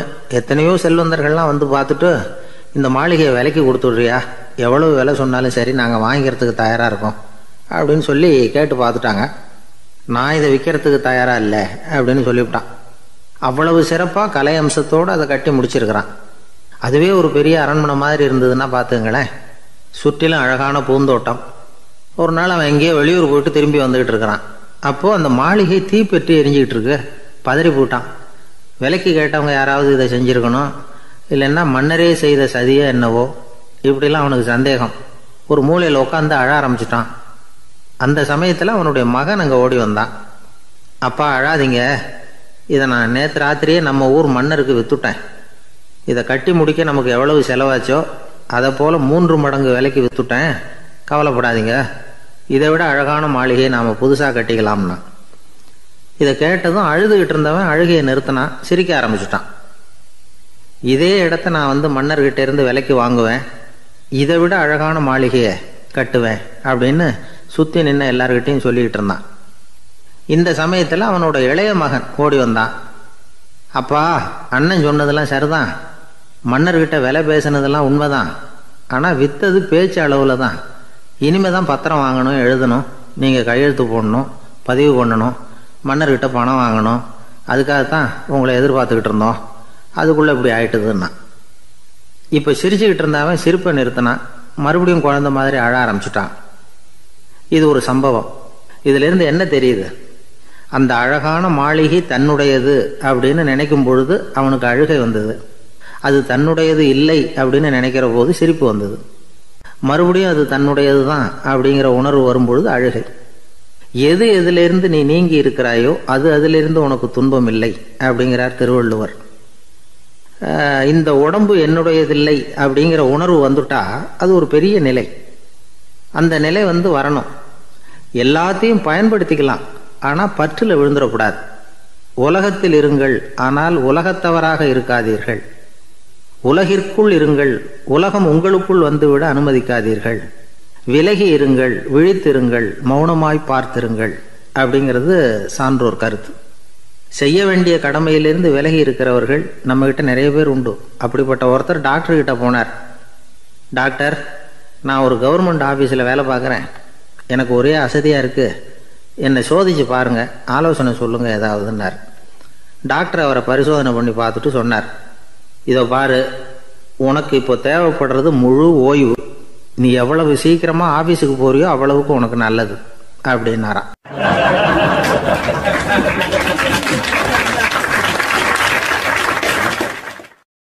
ஒரு மாணவனை பார்த்தேன். என்ன தம்பி படிப்புலாம் எப்படி இருக்குது அப்படின்னு விசாரித்தேன். அவன் ரொம்ப அழுத்துக்கிட்டான். நான் நல்லா தான் சார் படிக்கிறேன், இருந்தாலும் புத்தியில் சரியாக ஏற மாட்டேங்குது சார் அப்படின்னா. சரி, இவனும் நம்ம ரகம்தான் அப்படின்னு சொல்லி முடிவு பண்ணிக்கிட்டோம். கல்வி கற்கக்கூடிய ஒரு மாணவன் சம்பந்தப்படுற புத்திகள் பல வகை. அதை பற்றி ஒரு பெரியவர் விளக்கி இருக்கிறார். மிருத்து புத்தின்னு ஒன்று இருக்குதான். மிருத்துன்னா மண். மண்ணால் செவுறு கட்டுறோம்ல, மண் சுவரில் ஆணி அடிக்கிறதும் சுலபம், அதை பிடுங்கி எடுக்கிறதும் சுலபம். அது மாதிரி சில பேர் குரு சொல்லி கொடுக்குறத சுலபமாக கேட்டு தெரிஞ்சு வச்சுக்குவாங்க, கொஞ்ச நேரத்தில் சுலபமாக மறந்தும் போயிடுவாங்க. இது மிருத்து புத்தின்னு பேர், மண் புத்தி. தாரு புத்தின்னு ஒன்று உண்டான். தாருன்னா மரம். அதில் பச்சை மரத்தில் ஆணி அடிக்கிறது சுலபம், ஆனால் அதை எடுக்கிறது கஷ்டம். அது மாதிரி ஆசிரியர்கிட்டேருந்து கேட்டதை கவனமாக மனசில் பதிய வச்சுக்கிட்டு அதை மறக்காமல் இருக்கிறது தாரு புத்தி. பட்டை மரமாக இருந்தால் அதில் ஆணி அடிக்கிறதும் கஷ்டம், அடிக்கிற ஆணியும் சீக்கிரம் நழுவிடும். அது மாதிரி கேட்குற விஷயம் மனசில் பதியறதும் கஷ்டம். அப்படியே பதிஞ்சாலும் அது நீடிச்சு இருக்கிறதும் கஷ்டம், கொஞ்ச காலத்தில் மறந்துடும். இன்னொரு வகை புத்தி ஒன்று உண்டு, அதுக்கு பேர் சிலா புத்தின்னு பேர். சிலான்னா கல்.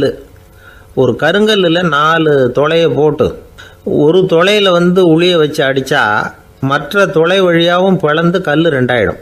அது மாதிரி சந்தியான இடங்களில் குறிப்பாக ஒரு பொருளை சொன்னால் அதை வச்சுக்கிட்டு மற்றதையும் தெரிஞ்சுக்கிறது, அது சிலா புத்தின்னு பேர். வேணு புத்தின்னா என்ன தெரியுமா? வேணுன்னா மூங்கில். மூங்கில் கணுவில் ஒரு பக்கம் உளியை வச்சு அடித்தா 2 பக்கமும் பிளந்துடும். அது மாதிரி ஒரு செய்தியை கேட்டுக்கிட்டு இருக்கிறப்பவே அதோட முன்பின் தொடர்களையும் தெரிஞ்சுக்கணும், அது வேணு புத்தி. தைல புத்தின்னு ஒன்று உண்டு. தைலம்ங்கிறது எண்ணெய். தண்ணியில் ஒரு துளி எண்ணெயை விட்டால் அது தண்ணி பூரா பரவி போடுதில்ல, அது இப்படி பரவுறது மாதிரி ஆசிரியர் சுருக்கமாக ஒரு கருத்தை சொன்னால் அதை வச்சுக்கிட்டு பூரா விஷயங்களையும் தெரிஞ்சுக்கணும், அது தைல புத்தி. கற்பூர புத்தின்னு ஒன்று கேள்விப்பட்டிருக்கோம். அது எப்படின்னா, கற்பூரம் தீ பட்ட உடனே பிடிச்சிக்கும். ஆசிரியர் சொன்ன உடனே நுண்ணறிவோட பாடங்களை புரிஞ்சுக்கிறது இந்த வகை புத்தி. கரி புத்தின்னு ஒன்று. அது எப்படின்னா, கரியில் நெருப்பை வச்சு விசிறிய பிறகு அதுக்கப்புறம் அது கறி நெருப்பாகும். அது மாதிரி காலம்பரை சாயந்தர வேலைகளில் ஆசிரியர் பாடம் சொல்லி கொடுப்பார், அதை கொண்டு புரிஞ்சுக்கிறது இந்த வகை. கதலித்தண்டு புத்தின்னு ஒன்று சொல்லுவாங்க. கதலிங்கிறது வாழை மரம். வாழைத்தண்டில் தீ வைக்கிறது எவ்வளவு சிரமமோ அவ்வளவு சிரமத்தோடு கல்வி கற்கிறது கதலித்தண்டு புத்தி. இதை தவிர இன்னும் சில வகையான மாணவர்களை கூட அடையாளம் காட்டுறாங்க. ஆசிரியர் சொன்னதில் நல்லதை மட்டும் எடுத்துக்கிறவன் அன்னம். ஆசிரியர் கிடைச்ச இடத்துல பாடத்தை கேட்டுக்கிட்டு பிறகு தனியாக உட்காந்து சிந்திக்கிறவன் பசு. பசுமாடு அப்படி தானே, புல் கண்ட இடத்துல மேயும், அதுக்கப்புறம் நிதானமாக அசை போட்டுக்கும். ஆசிரியர் சொன்னதை தவிர வேறு எதையும் சொல்ல முடியாதவன் கிளி. பல இடங்களில் பாடங்கள் கேட்டு கடைசியில் ஒன்றும் புரியாமல் போகிறவன் ஆடு. ஆடு ஒரு செடியில் வயிறார மேயாது, ஒரே செடியில். இக்கரைக்கு அக்கறை பச்சைன்னா அங்கேயும் இங்கேயும் அலைஞ்சிக்கிட்டே இருக்கும். சில பேருக்கு எருமைன்னு பேர். எருமை எப்படின்னா குளத்து நீரை கலக்கி தான் குடிக்கும். அது மாதிரி ஆசிரியர் மனசை நோக செய்து பயில்கிற மாணவர்கள்லாம் இந்த ரகம். இவ்வளவுலாம் இருந்தாலும் இந்த காலத்து மாணவர்கள்லாம் ஒரு தனி ரகம். ஒரு ஆசிரியர் வகுப்பில் பாடம் நடத்திக்கிட்டு இருந்தார். இலக்கண வகுப்பு. இறந்த காலம், நிகழ்காலம், எதிர்காலம், past tense, present tense, future tense, இதை பற்றிலாம் பாடம் நடத்துகிறார். எல்லாம் சொல்லி கொடுத்துட்டு இப்போ நான் ஒரு வாக்கியம் சொல்லுவேன், அது என்ன காலம் அப்படிங்கிறத நீங்கள் சொல்லணும்னார் ஆசிரியர். சரி, நாங்கள் மாணவர்கள்லாம், நான் நாளைக்கும் பாடம் நடத்த போகிறேன், இது என்ன காலம் அப்படின்னு கேட்டார் ஆசிரியர். அதாவது நான் நாளைக்கும் பாடம் நடத்த போகிறேன், இந்த வாக்கியம் என்ன காலம்னு கேட்டார். ஒரு பையன் மெதுவாக எழுந்திரிச்சு சொன்னான், இது எங்கே போதாத காலம் சார் அப்படின்னு சொல்லிவிட்டு உட்காந்துட்டானா.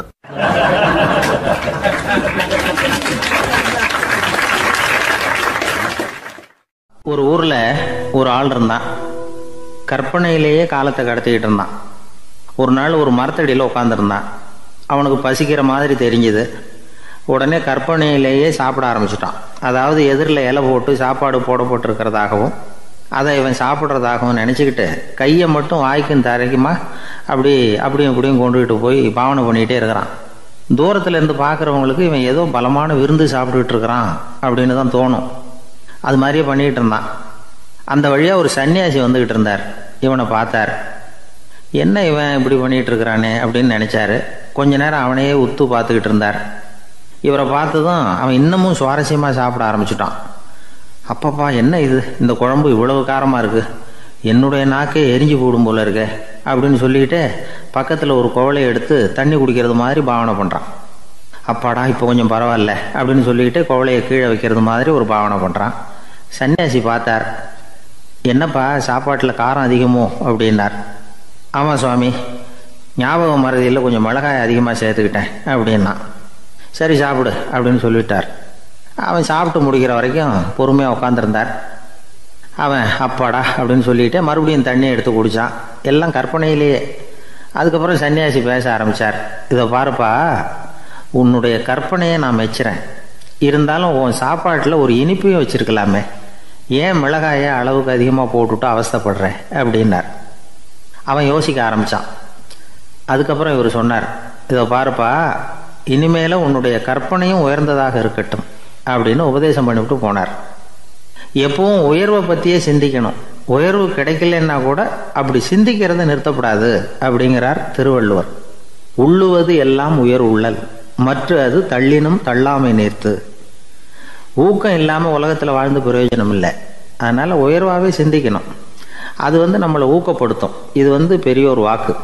இந்த உலகத்தில் கற்பனையிலேயே வாழ்கிற சில கஞ்சர்களும் உண்டு. அதாவது 2 கஞ்சர்கள், 2 பேரும் பக்கத்து ஊரில் இருந்தாங்க. பொங்கல் சமயம் ஒரு கஞ்சன் தன்னுடைய மகனை கூப்பிட்டான். இதை பாருப்பா, பக்கத்து ஊரில் என்னுடைய நண்பன் ஒருத்தன் இருக்கிறான், அவனுக்கு பொங்கல் பரிசு ஏதாவது கொடுக்கணும். நான் ஒரு 4 ஆட்டுக்குட்டியை தரேன், நீ கொண்டுகிட்டு போய் கொடுத்துட்டு வந்துவிடுறியா அப்படின்னு கேட்டான். சரி, நான் புள்ள ஒரு பைய கையில் எடுத்துக்கோன்னா. அவன் எடுத்துக்கிட்டான். இந்த ஆட்டுக்குட்டி பிடிச்சிக்கோ அப்படின்னு சொல்லி ஒவ்வொன்றா போடுறேன் பார் அப்படின்னு சொல்லிட்டு 1 2 3 4 அப்படின்னு எண்ணிக்கிட்டே வெறும் சைகையாலேயே ஆட்டுக்குட்டியை பிடிச்சி போடுறது மாதிரி பாவனை பண்ணிகிட்டு இருக்கிறான். அவன் பிள்ளையும் அதை ரொம்ப அக்கறையாக வாங்கிக்கிறது மாதிரி வாங்கிக்கிட்டு அந்த பையை தூக்கிக்கிட்டு அடுத்த ஊருக்கு போகிறான். இவன் அங்கே போய் சேர்ந்த நேரத்தில் அந்த கஞ்சன் ஊரில் இல்லை, எங்கேயோ வெளியில் போயிருக்கிறான். அவனோட புள்ள மட்டும்தான் வீட்டில் இருந்தான். இவன் அவன்கிட்ட, இதை பாரு, எங்கள் அப்பா உங்கள் அப்பாவுக்கு ஆட்டுக்குட்டி கொடுத்து அனுப்பியிருக்கிறாரு, பிடிச்சிக்கோ அப்படின்னு சொல்லி பாவனையிலேயே ஒவ்வொன்றா எடுத்து அவங்ககிட்ட கொடுத்துட்டான். அவனும் வாங்கிட்டான் வாங்கிறது மாதிரி. அப்புறம் சொன்னான், சரிப்பா, நானும் பதிலுக்கு ஏதாவது ஒன்றுகிட்ட கொடுக்கணும் இல்லையா, அதனால் அந்த பைய பிடி, ஒரு 10 எலுமிச்சம்பழம் தரேன், பதிலுக்கு அதை நீ எடுத்துகிட்டு போ அப்படின்னு சொல்லி கையாலேயே ஒவ்வொன்றா எடுத்து போடுறது மாதிரி பாவனை பண்ணிவிட்டான். அவனும் ரொம்ப நன்றி அப்படின்னு சொல்லிவிட்டு அதை வாங்கிட்டு போயிட்டான். கொஞ்ச நேரம் கழித்து வெளியில் போயிருந்த அப்பங்காரன் திரும்பி வந்தான். உள்ள சொன்னான், அப்பா, உன்னோட நண்பர் அவருடைய மகன் மூலமாக உனக்கு 6 ஆட்டுக்குட்டி கொடுத்து அனுப்பியிருந்தார், நானும் பதிலுக்கு ஒரு 10 எலுமிச்சம்பழம் கொடுத்து அனுப்பியிருக்கிறேன் அப்படின்னா. எப்படிடா கொடுத்தேன்னு கேட்டார் அப்பா. இப்படி தான் கொடுத்தேன்னு சொல்லி சைகையிலேயே காட்டினான். இதை பார்த்ததும் அப்பங்காரனுக்கு பயங்கரமாக கோபம் வந்துட்டுது. பலார்னு அரைஞ்சுட்டான் பையனை. ஏன்ப்பா அரைஞ்ச, 10 எலுமிச்சம்பழம் கொடுத்துட்டேனே அப்படிங்கிறதுக்காகவா அப்படின்னு கேட்டான். அது கூட பரவாயில்ல, நீ காட்டுற சைகையை பார்த்தா ஆரஞ்சு பழம் சைஸுக்கு இருக்குதே, அவ்வளவு பெருசாக ஏன் கொடுத்த, அதுதான் எனக்கு கோபம் அப்படி.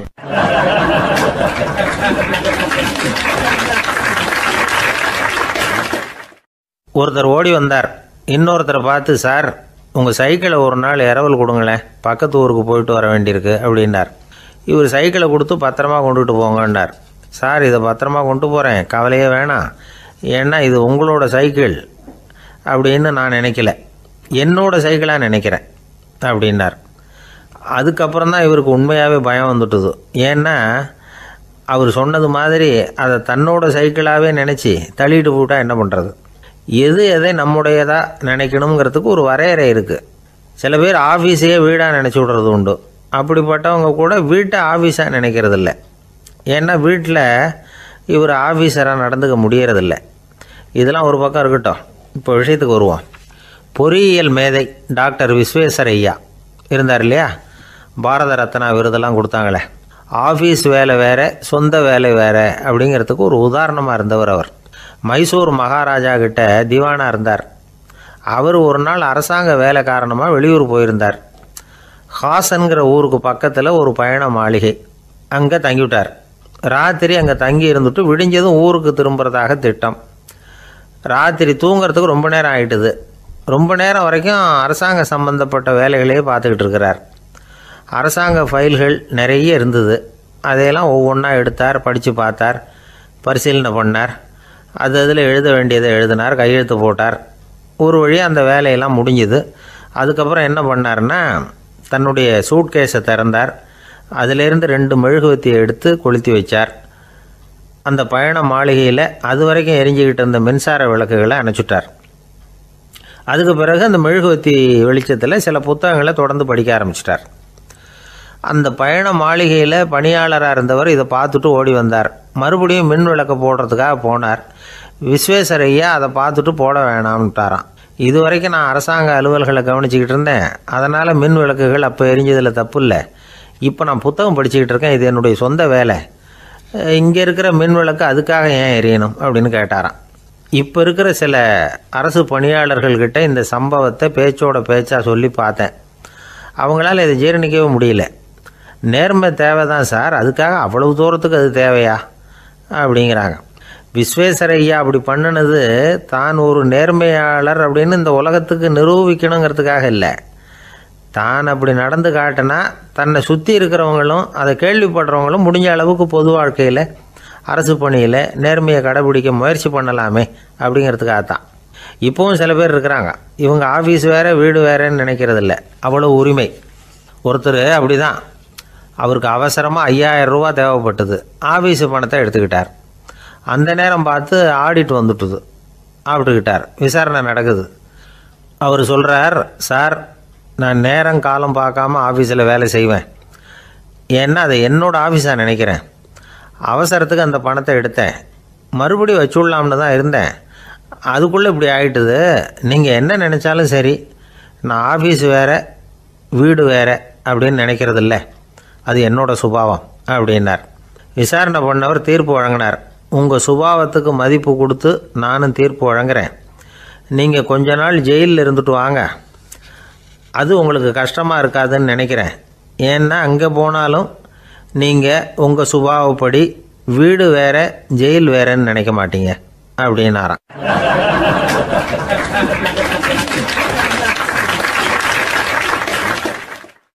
ஒரு நண்பர் யாருக்கோ ஃபோன் பண்ணிகிட்டு இருந்தார். அவர் பேசி முடித்ததும் நான் அவரை பார்த்து, இப்போ ஃபோன் பண்ணிங்களே, அந்த ஃபோன் நம்பர் என்ன அப்படின்னு கேட்டேன். அவர் தலையை சொரிஞ்சுக்கிட்டார், ஞாபகம் வரலன்னார். சரி சார் அதை விடுங்க, உங்கள் மனைவி பேர் என்ன அப்படின்னு கேட்டேன். மாலதின்னார். என்ன சார் இது வேடிக்கை, கொஞ்ச நேரத்துக்கு முன்னாடி பேசின ஃபோன் நம்பர் மறந்து போச்சு. எப்போவோ கல்யாணம் பண்ணிக்கிட்ட மனைவி பேர் மறக்கலை, அதை கரெக்டாக சொல்லிவிட்டீங்களே அப்படின்னு கேட்டேன். அவர் என்ன ஒரு மாதிரியாக பார்த்தார். அவர் அப்படி என்னை பார்த்ததில் ஒன்றும் தப்பு இல்லை, ஏன்னா நாம் எல்லாருமே அப்படித்தானே. ஒரு குறிப்பிட்ட காரியத்துக்காக தொலைபேசியில் ஒருத்தட்ட பேசுகிறோம், அதுக்கப்புறம் அந்த எண் நமக்கு அனாவசியம், அதனால் மறந்துடுறோம். இதுக்கு பேர் தான் தற்காலிக ஞாபகம். ஆனால் மனைவி பேரை மறந்துட முடியுமா? முடியாது. அது அவசியமான ஒன்று. அடிக்கடி அந்த பேரை உபயோகப்படுத்துகிறோம், அதனாலேயும் அது முக்கியங்கிறதுனாலேயும் அதை மறக்கிறதில்ல. இதுக்கு பேர் நிரந்தர ஞாபகம். சரி, இந்த தற்காலிக ஞாபகம், நிரந்தர ஞாபகம், இது 2 ஞாபக அளவுகளையும் கட்டுப்படுத்துறது எது அப்படின்னா மூளைக்குள்ளே நடக்கிற மின்சார நடவடிக்கைகள் தான். தற்காலிக ஞாபகம் ஒரு மின்னல் மாதிரி தோன்றி மறையுது. நிரந்தர ஞாபகம் ஒரு படிவம் போல் மூளையில் படிஞ்சுடுது. ஒரு சம்பவத்தின் பல பிரதிகள் மூளையில் பல்வேறு பகுதிகளிலேயும் படிகிறதுனால ஒன்று மறைஞ்சாலும் மறந்தாலும் இன்னொன்று மறையறதில்ல. இப்படிப்பட்ட நிலைமையில தான் இந்த தொண்டையில் இருக்கு, வாயில் வரமாட்டேங்குது சார் அப்படிமா. ஒருத்தருக்கு எந்த துறையில் ஆர்வமும் ஈடுபாடும் அதிகமோ அது சம்பந்தமான ஞாபக சக்தி அதிகமாக இருக்கும். தொழிலை விரும்புகிற ஒரு டெலிஃபோன் ஆப்ரேட்டருக்கு எண்கள்லாம் நல்ல ஞாபகம் இருக்கும். அது மாதிரி கவிஞர்களுக்கு வார்த்தைகள் நல்ல ஞாபகத்தில் இருக்கும். இது ஒரு பக்கம் இருந்தாலும் ஒரு மூளை எண்களை விட எழுத்துக்களை விட படங்களை ரொம்ப சுலபமாக ஞாபகத்தில் வச்சுக்குது. புரிஞ்சுக்கிற தன்மை, அனுபவம், புத்தி கூர்மை இது கூடி குறையிறத பொறுத்து ஞாபக சக்தியும் ஏறும் இறங்கும். இப்போ உதாரணத்துக்கு ஒரு பையனுக்கு படித்தது எதுவும் ஞாபகத்தில் இல்லைன்னா அவன் அதை சரியாக புரிஞ்சுக்கலைன்னு அர்த்தம். இந்த மறதிங்கிறது எந்த சமயத்தில் ஒரு பிரச்சனை ஆகுது தெரியுமா? உங்களுக்கு வேண்டியப்பட்ட ஒருத்தரை ஞாயிற்றுக்கிழமை சாயந்தரம் சரியாக 5 மணிக்கு கடற்கரைக்கு வர சொல்லிவிட்டு அந்த நேரத்தை மறந்துவிட்டா அது பரவாயில்ல, வர சொன்னதையே மறந்துவிட்டா தான் நிலைமை மோசம்னு அர்த்தம். இப்படி இருந்தால் இது சிகிச்சை எடுத்துக்க வேண்டிய நிலைமைங்கிறத புரிஞ்சுக்கணும். ஆமாம், இதுக்கும் மருந்து இருக்குது. ஆனால் மூளை குறிப்பிட்ட அளவுக்கும் கீழே இயங்குறப்போவோ இன்னொன்று சொல்லுவாங்க, இந்த நியூரோ டிரான்ஸ்மிட்டர் அப்படின்னு சொல்லுவாங்க. அப்படிங்கிற மூளை ரசாயனம் ரொம்பவும் குறைஞ்சி போகிறப்போ மட்டும்தான் உபயோகப்படும். டாக்டர் என்ன சொல்கிறாங்க தெரியுமா?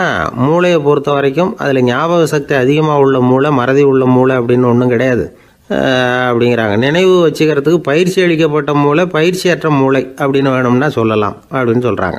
அதனால் நம்ம ஞாபக சக்திங்கிறது நம்மக்கிட்ட இருக்கிற பயிற்சி, முயற்சி இதை பொறுத்து தான் அமையும். ஒருத்தர் ஒரு பென்சிலை எங்கேயோ வச்சுக்கிட்டு தேடிக்கிட்டு இருந்தார். அப்புறம் என்னமோ தீவிரமாக யோசனை பண்ணி அதை ஞாபகப்படுத்தி பார்த்துக்கிட்டு இருந்தாராம். எதிரில் உட்காந்துருந்தவர் சொன்னார், பென்சிலை தானே தேடிக்கிட்டு இருக்கீங்க, அது உங்கள் வலது காதில் இருக்குது சார் அப்படின்னாராம் அவர். இதுக்கு அவர் சொல்லியிருக்காரு, பென்சிலை வலது காதில் தான் வச்சுருக்கேங்கிறது எனக்கு நல்லா ஞாபகம் இருக்குது, ஆனால் எது வலது காதுங்கிறது தான் மறந்து போச்சு அப்படின்னாராம். அவர் அதை தான் யோசிச்சுட்டு இருந்திருக்கிறார்.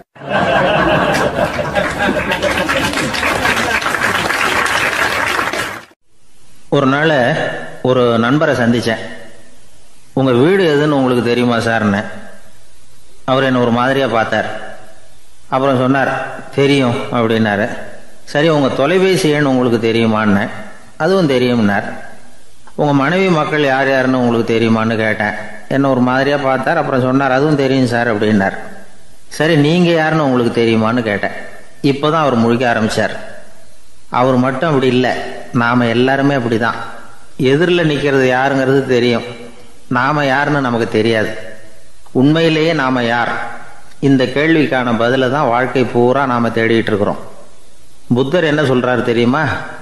நீங்கள் கடவுளை பற்றி கவலைப்பட தேவையில்லை, உங்களை பற்றின கவலை உங்களுக்கு இருந்தால் போதும் அப்படிங்கிறார். நான் யார், எனக்கு ஏன் இந்த கவலை அப்படின்னு உங்களை நீங்களே கேட்டுக்குங்க அப்படிங்கிறார். நாம் ஏன் கடவுளை படைத்தோம்? அது ஒரு நழுவல் முயற்சியாம். அதாவது தன்னிடமிருந்து தானே தப்பிக்கிற ஒரு முயற்சியாம். இப்படி தான் அதை சொல்கிறாங்க அறிஞர்கள்லாம். மக்கள் பொய்யான பிரச்சனைகளில் ஆர்வமாக இருக்கிறாங்க, அதுக்கு தீர்வு காணவும் முயற்சி பண்ணுறாங்க. கடவுளை பற்றி விவாதிக்க எல்லாருக்கும் விருப்பம், தன்னுடைய சுயம் பற்றிய பிரஜையே இருக்கிறதில்ல. ஆகக்கூடிய விஷயம் என்னன்னா, கடவுள் சமாளிப்புக்கு பயன்படுத்தப்படுகிறார். மனவியல் என்ன சொல்லுது தெரியுமா? கடவுள், சொர்க்கம், மறுபிறவி இதை பற்றிலாம் பேச ஆரம்பிக்கிறவங்க யார் தெரியுமா?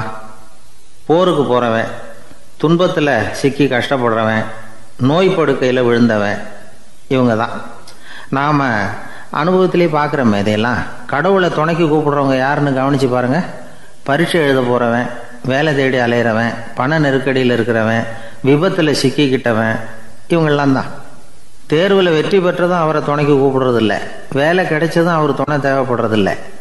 ஏன் இப்படி? கொஞ்சம் யோசனை பண்ணி பாருங்கள். துன்பம் வருகிற போது அந்த துன்பத்தை தவிர்க்க வேண்டிய நிலையில் அதிலிருந்து நழுவி போகிறதுக்காக பிரார்த்தனை தேவைப்படுது.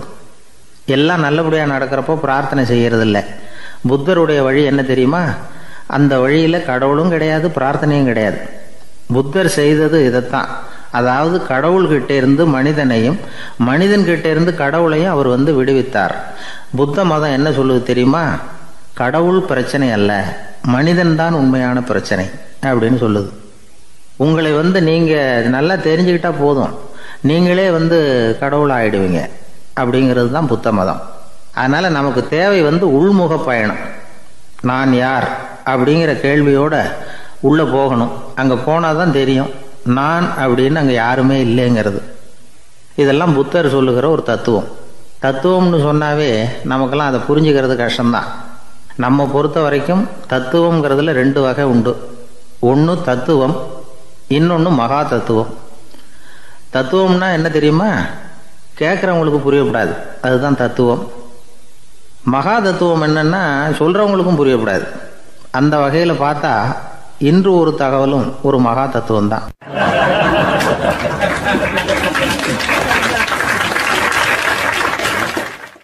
எனக்கு ஒரு உதவி செய்யணும் அப்படின்னு நம்மளை பார்த்து ஒருத்தர் கேட்குறாருன்னு வச்சுங்களேன், உடனே நாம் அவரை பார்த்து என்ன உதவின்னு கேட்போம். இதுதான் சராசரி மனிதர்களின் இயல்பு. ஆனால் ஒருத்தர் எனக்கு ஒரு உதவி செய்யணும் அப்படின்னு கேட்ட உடனே என்ன உதவின்னு கூட கேட்காம சரி செய்கிறேன் அப்படின்னு ஒத்துக்கிறது இருக்கு பாருங்கள், அது கொஞ்சம் அபூர்வம். அந்த காலத்தில் ஒருத்தர் இருந்தார். அவர் எப்படி தெரியுமா, உதவி கேட்குறவங்க நல்லவங்களா கெட்டவங்களா அப்படின்னு கூட பார்க்கல, தனக்கு நன்மையா தீமையா அப்படின்னு கூட பார்க்கல, உதவி செய்கிறேன்னு புறப்பட்டு விட்டார். அவர் யார் தெரியுமா, அவர் தான் நல சக்கரவர்த்தி. அவர் மாதிரி நாமும் உதவி கேட்குறவங்களுக்கு உடனே உதவி செய்கிறதுக்கு தயாராக இருக்கணும் அப்படின்னு சொன்னார் ஒரு ஆன்மீக பேச்சாளர். நல சரித்திரத்தை அவர் சொல்லிக்கிட்டு இருந்தார். இந்திரன், அக்னி, வருணன், யமன் இவங்க 4 பேரும் நலனை பார்த்து எங்களுக்கு நீ உதவி செய்யணும், எங்களுக்காக நீ தூது போகணும் அப்படின்னு கேட்குறாங்க. யாருக்கிட்ட தூது போகணும், என்ன காரியத்துக்காக போகணும் அப்படின்னு கேட்கணும்ல. நலன் அப்படி கேட்கவே இல்லை, உடனே சரின்னு ஒத்துக்கிறான். அதுக்கப்புறம் அவங்க விவரம் சொல்கிறாங்க, என்ன உதவி, யாருக்கிட்ட தூது போகணும் அப்படிங்கிற விவரத்தை சொல்கிறாங்க. நலனுக்கும் அப்புறம்தான் புரியுது, எந்த தமயந்தியை இவன் காதலிச்சானோ, எந்த தமயந்தின் சுயம்பரத்துக்காக இவன் போய்கிட்டு இருக்கிறானோ அந்த தமயந்தியை பார்த்து தங்களுக்காக அவகிட்ட வாதாடணும், பேசணும், தங்களில் ஒருத்தரை கல்யாணம் பண்ணிக்கும்படியாக கேட்கணும் அப்படின்னு அவங்க 4 பேரும் நலன்கிட்ட கேட்குறாங்க. இதை கேட்டதும் நலன் கொஞ்சம் கூட முகம் சுளிக்கலை, பதட்டப்படலை. நேராக தமயந்தி கிட்ட போகிறான். இந்திரன், அக்னி, வருணன், யமன் இவங்களோட சிறப்புகளை எடுத்து சொல்கிறான். இவங்களில் ஒருத்தரை கல்யாணம் பண்ணிக்கலாம் அப்படின்னு சொல்லி கேட்டுக்கிறான். ஆனால் இதுக்கு தமயந்தி சம்மதிக்கலை. சுயம்பரம் நடக்குது, அவள் நலனை தேர்ந்தெடுக்கிறாள். அந்த 4 பேரும் நலனுக்கு நிறைய வரங்கள்லாம் கொடுக்குறாங்க. அதுக்கப்புறம் இப்படி போகுது கதை. இதில் நாம் கவனிக்க வேண்டியது என்னென்னா, உதவின்னு கேட்ட உடனே என்ன உதவின்னு கேட்காம சரி செய்கிறேன்னு சொன்னான் பாருங்கள், அதை கொஞ்சம் சிந்திக்கணும். செய்கிறேன்னு ஒத்துக்கிட்டதுக்கு அப்புறம் அது என்ன உதவின்னு தெரிஞ்சும் முகம் சுளிக்காமல் அதை செஞ்சான் பாருங்கள், அதையும் கொஞ்சம் சிந்திக்கணும். நம்மால் ஒருத்தர் ஒரு நண்பனை தேடி போனால் எனக்கு ஒரு உதவின்னா சரி சொல்லுன்னா, இப்போ உங்ககிட்ட 2 கார் இருந்தால் என்ன பண்ணுவேன்னா உடனே அதில் ஒன்று உங்ககிட்ட கொடுத்துருவேன்னா, அவன் உங்ககிட்ட 2 பங்களா இருந்தால் என்ன பண்ணுவேன்?